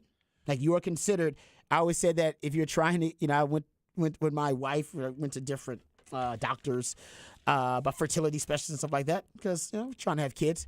And they call women who are about to have a pregnancy at 35 geriatric. It's like, yes, a geriatric pregnancy. I believe now they're trying to make it more politically correct. But essentially, running backs, that's you. At 27, even though you think you're young and vibrant, and like, man, I'm great, I feel awesome, I feel like I'm in the rest of my life. You're geriatric in running back years. And he's right there on the cusp of being that guy. Nobody's going to sign him to a contract when he'll become geriatric in that second contract. Nobody wants to do it. And think about it. This is insulting on so many levels for Jonathan Taylor, because how about this? If you go look at the recent history of the Colts, I want to look at the Colts, do they let guys skip the line? Because some organizations don't let you skip the line. You got to wait until your turn to sign your new deal. That's the way they work, right? Well, the Colts don't work like that. In prior years, under Ballard, the Colts signed Ryan Kelly, linebacker Shaq Leonard, right tackle Braden Smith, left guard Quentin Nelson, and Nyheim Hines before the final year of their rookie contracts. Before the final year even began. And the Colts signed Grover Stewart to a 3-year extension during the last year of his rookie deal. So they've done this before. There is precedent. Yeah. He's choosing not to sign this player before his rookie deal because of the position that he plays. Yeah, and I think we can see that Zoom call didn't do much good for any of them, because it does not seem like they're unified in any form or fashion or doing anything. Not really, no. But yeah, I mean, Jonathan Taylor's 24. He turns 25 in January. So he's still got a couple, years before you get there. But you'd want to get a contract and go, all right, I need at least 2-3 more years, so you pay me till I'm 28. But I think the problem is, too, with that, you want a 5-year deal because you want to get paid till you're 30. Yeah, you need security. You want security because Yeah, you know security, man. And there's no way that the Colts are even going to discuss that. The Colts will say, we'll give you 2 more years. We'll give you 3 more years because we think you can do that. But we also don't want to pay you a lot because we think we can get somebody close to you for $10 million less than you. Yes. And that's really the problem is, I get you're the best, but the gap between the best and somebody close to them that we feel is close to them, even if it's not, then it's just not. It's $10 million. Yes. And it's a $3 million deal versus a $13 million deal, which is, I get what, 300% more, 400% more to sign that guy. Pretty much. And for Jonathan Taylor, he's not the best receiving back. He is more of that bruiser going downhill back, which is now becoming even less in vogue in the NFL. That is very true. Well, at least they won't pay for it. They want him. They like him because they run a lot of power, but they don't want to pay those guys who are running those power schemes. Yeah, because they figure someone else can do it, and they figure those guys are going to wear out quicker and higher injury rates, and we'll see. When the yards per carry start to drop down, if that does indeed happen, then you'll see running backs will start to get paid more. Guys who average, there'll be basically a yards per carry average for those backs, and it's like, all right, if you're over 4 yards per carry, then we'll pay you. And if you're under 3, we will never pay you at all. And if you're between 3 and 4, we'll pay you about $2 million. But I don't know what the yards per carry is going to be for an exact number, but you figure it's got to be something up there, because at this point, they figure, well, for 1 yard per carry, I can save $10 million. It's amazing that basically every contract for running backs now, we're talking about being incentive-based. Yeah. Prove it to me before we pay you anything at all. I mean, what's that show on Discovery Channel back in the day? What was it called? Dirty Jobs? Like the jobs that Americans don't want to do. The like micro. Like the dirty jobs. I think running back's going to be on that show one day. I don't know if that show is even on anymore. It's like, I feel like, because the whole premise of the show was that these are dirty jobs that nobody wants to do. But they were still highly skilled people. They were just dirty jobs that just nobody wanted to do. And I think running back's going to end up as a dirty job that nobody wants to do. Still takes a lot of skill. Still takes someone who is an artist in their craft, but nobody wants to play running back anymore because they don't pay, and it's considered a dirty job in the NFL. No, I think you're going to, it's going to be, you could see a future of the NFL in 10, 20 years where the running back position is more of what a fullback used to be, which is a good blocker, a guy who's strong, but he's not fast at all. There's no Barry Sanders anymore because Barry Sanders is now a wide receiver. Play corner. I play wide receiver. Yeah, he's like, it's like if you're fast enough and you're smooth enough, cool, then we're going to put you out there and you're going to run routes for us. And then we'll do a Deebo Samuel, and we'll switch you back, and we'll have wide receivers. We'll have beefier wide receivers that we use to run the ball. Mm-hmm. But we're not going to have running backs because we don't want to pay it, because we need somebody who does more diverse things, and no one is going to play the running back position because they're going to say, you ain't going to pay me. Why on earth would I want to be here?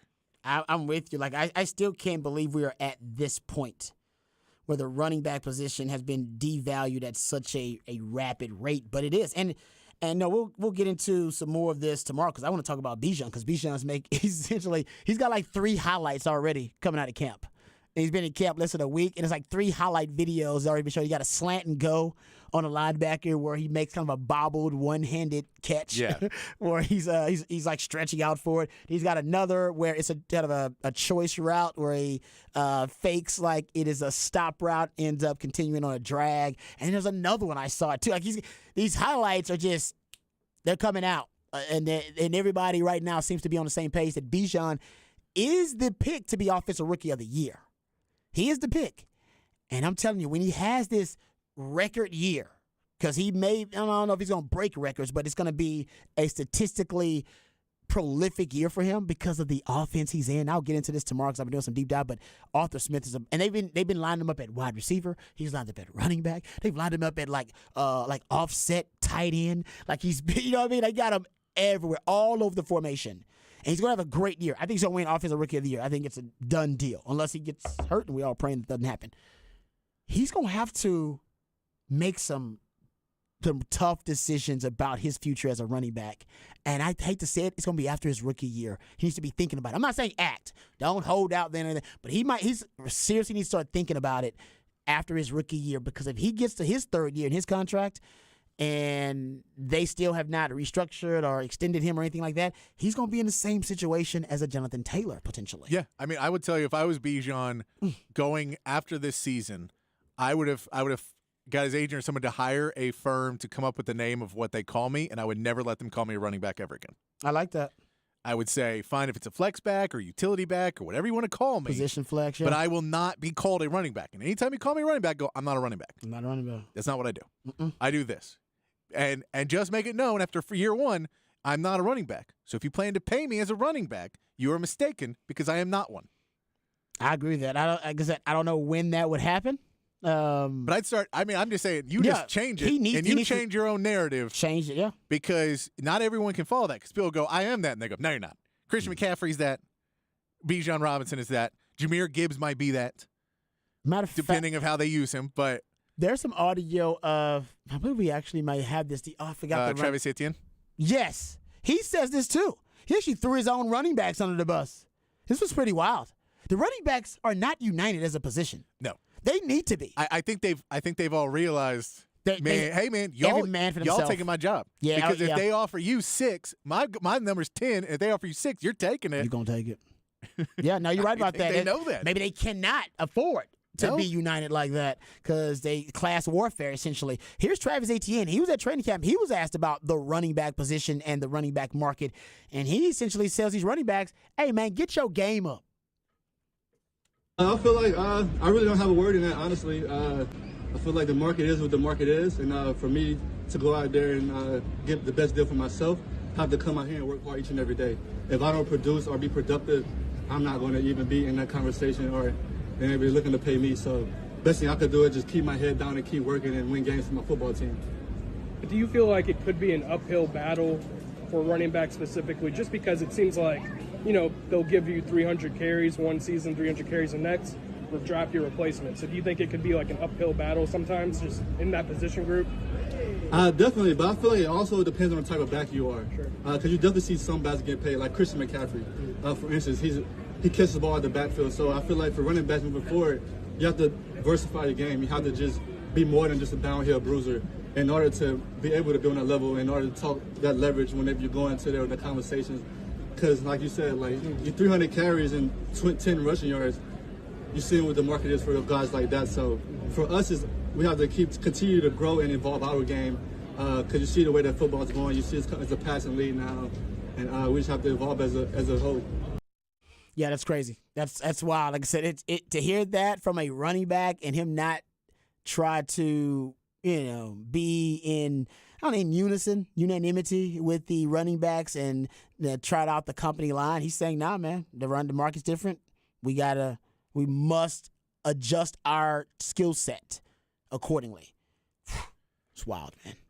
I've been trying to compare the running back position to something, and there really is no comparison. The comparison I think that I came up with last week was that it reminded me of, and obviously it's not apples to apples, reminds me of like teachers and nurses. You're talking about something that is a necessity, something that is vital and crucial to our way of life, and yet they cannot be compensated for that worth. But we all recognize the worth. We all recognize the value of what our society would be if teachers did not take on that burden. But for some reason, on the totem pole of wage and the hierarchy of salaries, they can't get compensated for what they're worth. Running backs are in a very similar position. They just can't get compensated for what they're worth. I had a friend send me a stat about teachers, said adjusted for inflation, teachers' average weekly pay has increased by only $29 between 1996 and 2021. And I don't disagree with that. I'm an education major. I was supposed to be a teacher. It took me 2 weeks of exploring that profession to decide, now talking sports is way more stable than teaching kids. I hate to say it. There's way more money in talking sports than there is in teaching kids. It sucks. I don't agree with it. Just telling you the real. Like I said, I'm an education major. I studied it for 2 weeks. I went, yeah, this is not good. They don't appreciate you guys. You guys got to pay for your own equipment. You pay for your own supplies. What? Nah, I'm good. I'm going to go talk sports. You realize sports radio's dying? Yeah. I'm still going to go talk sports. So it is. I mean, I think for running backs, they're in that situation. I don't see how they correct the market or shift the narrative.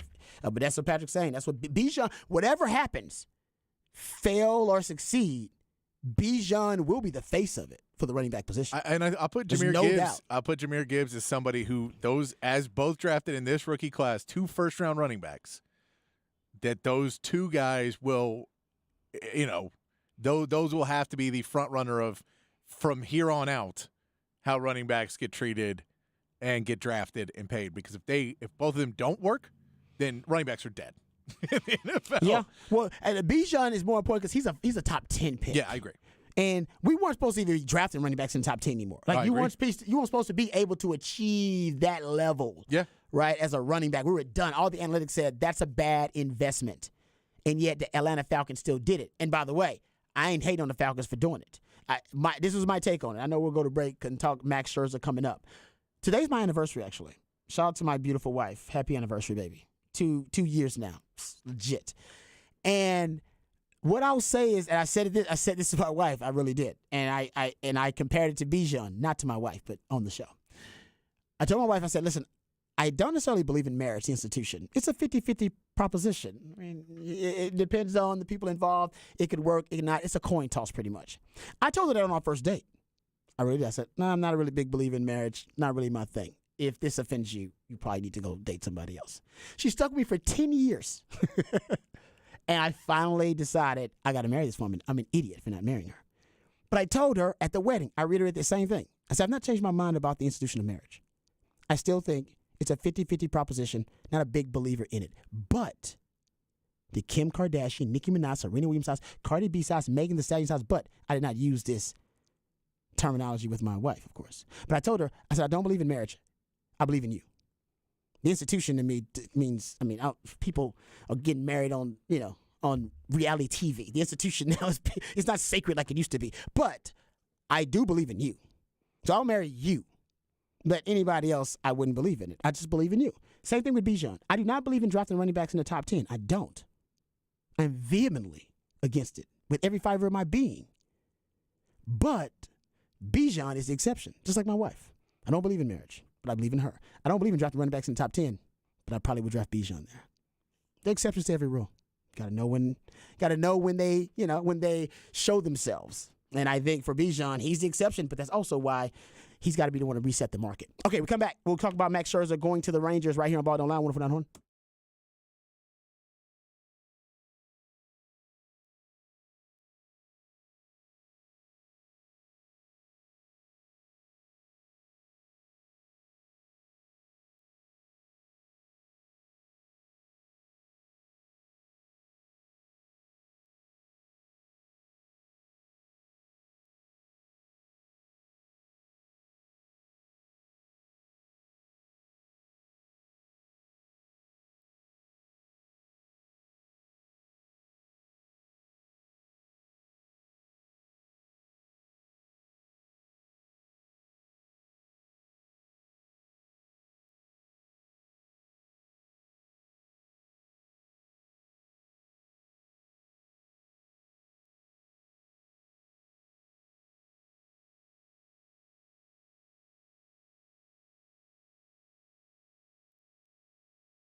All right, welcome back to Ball Don't Lie right here on 104.9 The Horn.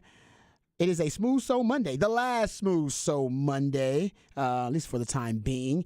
So we appreciate my man Patrick with all the musically themed days of the week. Tomorrow will be the last top of the charts Tuesday right here on Ball Don't Lie. Actually, the last Ball Don't Lie right here on 104.9 The Horn. And actually the last show on 104.9. Yes. Right? I mean, the last, at least local show. Last local show. I don't know how much longer. I want to say they. It may not. It may end at 7 p.m. tomorrow. I think it may end on like. I know there was show. negotiations happening as recent as this morning, and things happening as early as this morning. So, look, no one knows. We're trying to get. There's a lot happening right now. We're just trying to. That's why we said everything starts again following Monday, August 7th. So Monday, a week from today. Okay. Is when new shows will all begin, because then we'll have a little bit more understanding and clarity, and we'll all be able to settle down. And I won't be climbing in ceilings or anything like that anymore, Well, and football season will be like official to me, because if I'm not mistaken, you get your first preseason game Thursday, yes. The Hall of Fame game is Thursday, which is the worst football game. There's Pee Wee football games that are better than the Hall of Fame game. That is who's in it this year? I don't even remember. That's how little we pay attention to. Like, I don't even know. It doesn't matter. Well, because it doesn't feel like I'm gonna watch the first half. It doesn't feel like football is even close to coming. It is the Jets and the Browns. Oh, I'm definitely watching that. Yeah. I mean, now, Deshaun Watson won't play, and neither will Aaron Rodgers. But does Breece Hall play? I don't even know if you play Breece. Just a good. I don't know how many starters you play. Remember, basically, Sean McVay has started a trend where nobody wants to play starters in the preseason. It's considered stupid. And if you get a guy hurt by playing him, then the blowback from your fandom is like, you idiot. Yeah, Sauce ain't gonna be there. Exactly. Right? So you may not see anybody, but I don't know. Deshaun may be there though. Maybe trying to get some reps in. Deshaun might need them reps, man. Deshaun and he deserved it, but it was a fall from grace, and for a lot of reasons, but definitely from what he had done on the football field. So yeah, I'm cool with the Hall of Fame game being subpar. Football to me is kind of like sex, even when it's bad. Look, it's still pretty good. It's back, and you're just like, I'm just so happy you're here. And then by the second quarter, you're like, I remember why we broke up. No, you just change the channel because you realize preseason will never be as good as the actual season. Yes, you know what I mean. Actual season's gonna be so much better. I don't know. I might do some mock drafts, some fantasy football mock drafts then too. Oh, starting to get a fantasy football season. I can't do fantasy. I told people that it's just too time consuming for somebody like me. I'm too Oh, obsessed yeah. with it. I'm too obsessed with it. I try not to be. Yeah, I can't. Like I can't separate it, so I can't enjoy watching the games anymore because I'm too obsessed with how my players doing. I just no. See, I'm just cocky enough that I sit there. I was like, well, I was right. The player's good. The stats just aren't there. Blame the coaches. Coach is wrong. You should have played that guy more or targeted that guy more. Okay, real quick, Arch Manning. He had his 1-of-1 autograph trading card. It was auctioned off, and the final bid was $102,500. The proceeds went to Central Texas nonprofit through St. Davis Healthcare and St. Davis Foundation. The highest. How about this?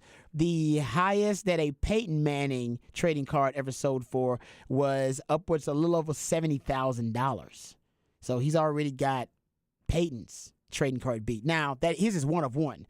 Now, I don't know if Peyton had a 1-of-1 autograph card, something like that. And you'll never have a chance to get a card like this because he hadn't even played on the field yet at the college level. So. No, yeah, he had a spring game. It's worth a lot. He had a few snaps in a spring game. That is true. Oh, yeah. And then some people made too much of that, too. But is that where the picture's from on the card? You might be right, maybe. I think it is. It seems like that's the only picture you're really going to get is if him in a jersey would have been at the spring game. It's got to be that or practice. I'm assuming it was a spring game. I think you're right about that. And, of course, he signed it, so that also gives it a lot more value. And speaking of value, man, this is awesome. Jake Majors, the Longhorn offensive lineman, he signed an NIL deal with Lamborghini. Yeah. If I would have given you guys like 15 guesses of the Longhorn football player who signed a deal with Lamborghini, would you have guessed Jake Majors in any of those 15 guesses? No, he wouldn't have been my first guess for offensive lineman. Exactly, agreed. I mean, Kelvin Banks, right? Kelvin Banks was my first guess. Kelvin Banks, obviously the first. I'm with you. Like, you know what? You know what? That's why they did it, though. Think of the brilliance of it. Yeah. You ain't got to be Kelvin Banks. You ain't got to be projected to be a top 5 pick at left tackle to get the Lamborghini deal. You can be a Jake Majors and get this. You can be an undersized interior offensive lineman in Texas who may be the 3rd, 4th best lineman on there and still get yourself a Lamborghini deal. That's how plentiful the opportunities are at Texas in the NIL game. Man, good job. Kudos. Kudos. Very good. It's really good. Also really good, Texas Rangers trading for several different arms, but most notably, Max Scherzer is now an ace for the Texas Rangers, and he's going to take the place of the ace that was a former Met also, Jacob deGrom, who is dealing with injuries. So Max Scherzer to the Rangers, and they also picked up Jordan Montgomery, a starter, and Chris Stratton, who's a reliever. So they gave up 3 prospects, the 3rd, 11th, and 14th ranked prospects in their farm system, but they did get themselves some quality arms. And the Rangers, they mean business, guys. They're going all in. This is an all-in kind of move for the Rangers. They ain't messing around. The best part is it's not even that big of an all-in move because they're getting so much financial help. That's true. So I think you could still see them make another move if they wanted to because this is only a $22 million move for them. That's a great point. You're right. I don't know how the Mets decided they were going to pay the bulk of that contract, but they did. And I believe Acuna was their second biggest prospect. I think he was second or third on their prospect list. We know he is Ronald Acuna's brother. So there is some lineage to this where they would say, look, this guy could be a star in the league. But if you're the Rangers right now and you don't necessarily have a spot open for him on your roster, you don't think you're going to have that spot open for him for a couple of years, go ahead and move him off. Yep. Go ahead and start his clock, get him somewhere else. And if, years later you can sign him back or whatever, maybe do that. But to get Scherzer in when you need help in that rotation, you need experience, you bring in something else. The Mets have made a couple more moves. They are continuing to move. All reports are that they are not done. We are, 22 hours away from the trade deadline or about 22 hours away from it right now. So we'll be covering it again tomorrow. Verlander is the giant name on the Mets roster that is still out there that the Astros have been tied to. The Rangers have been tied to. Now the Dodgers have been tied to. He has a no-trade clause, so he can say no to anything. The Astros are notorious for doing last-minute trades. For Verlander was last minute. Zach Greinke was last minute. So they might need to do it. Tomorrow we could hear some Astros news, or they could feel they're okay. Oh, well, before the Rangers did this, I might have thought they were okay, but man, the Rangers are making and the Angels moves. are making moves. And they said they're not done making moves. The Angels want to bring in more people. Yeah, and they're not trading Shohei based on the moves they're making. They're going in for it. We know the Mariners can be a second half team. The American League is just up for grabs. I think a lot of teams believe that. And that America, our division. Yes. You know what? Say, and if the Mariners are your 4th team in that division, and they're really good, like that's not a bad Mariners team, and the Angels are coming up fighting for it. They're going all in. They get Mike Trout back. You have to be ready for it. I don't know if they have a playoff rotation as of now. The Astros, I'd like to add one more arm to it. And the bullpen I know has not been full, but I would very much like to add one more arm to the Astros. Okay. Nice. Okay. So we'll get into that a little bit more tomorrow because, like you said, we'll have trade deadline stuff to discuss. All right. We come back. We'll wrap it up. Put it in the oven right here on Ball Don't Lie. 104.9 The Horn.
All right, welcome back to Ball Don't Lie right here on 104.9 The Horn.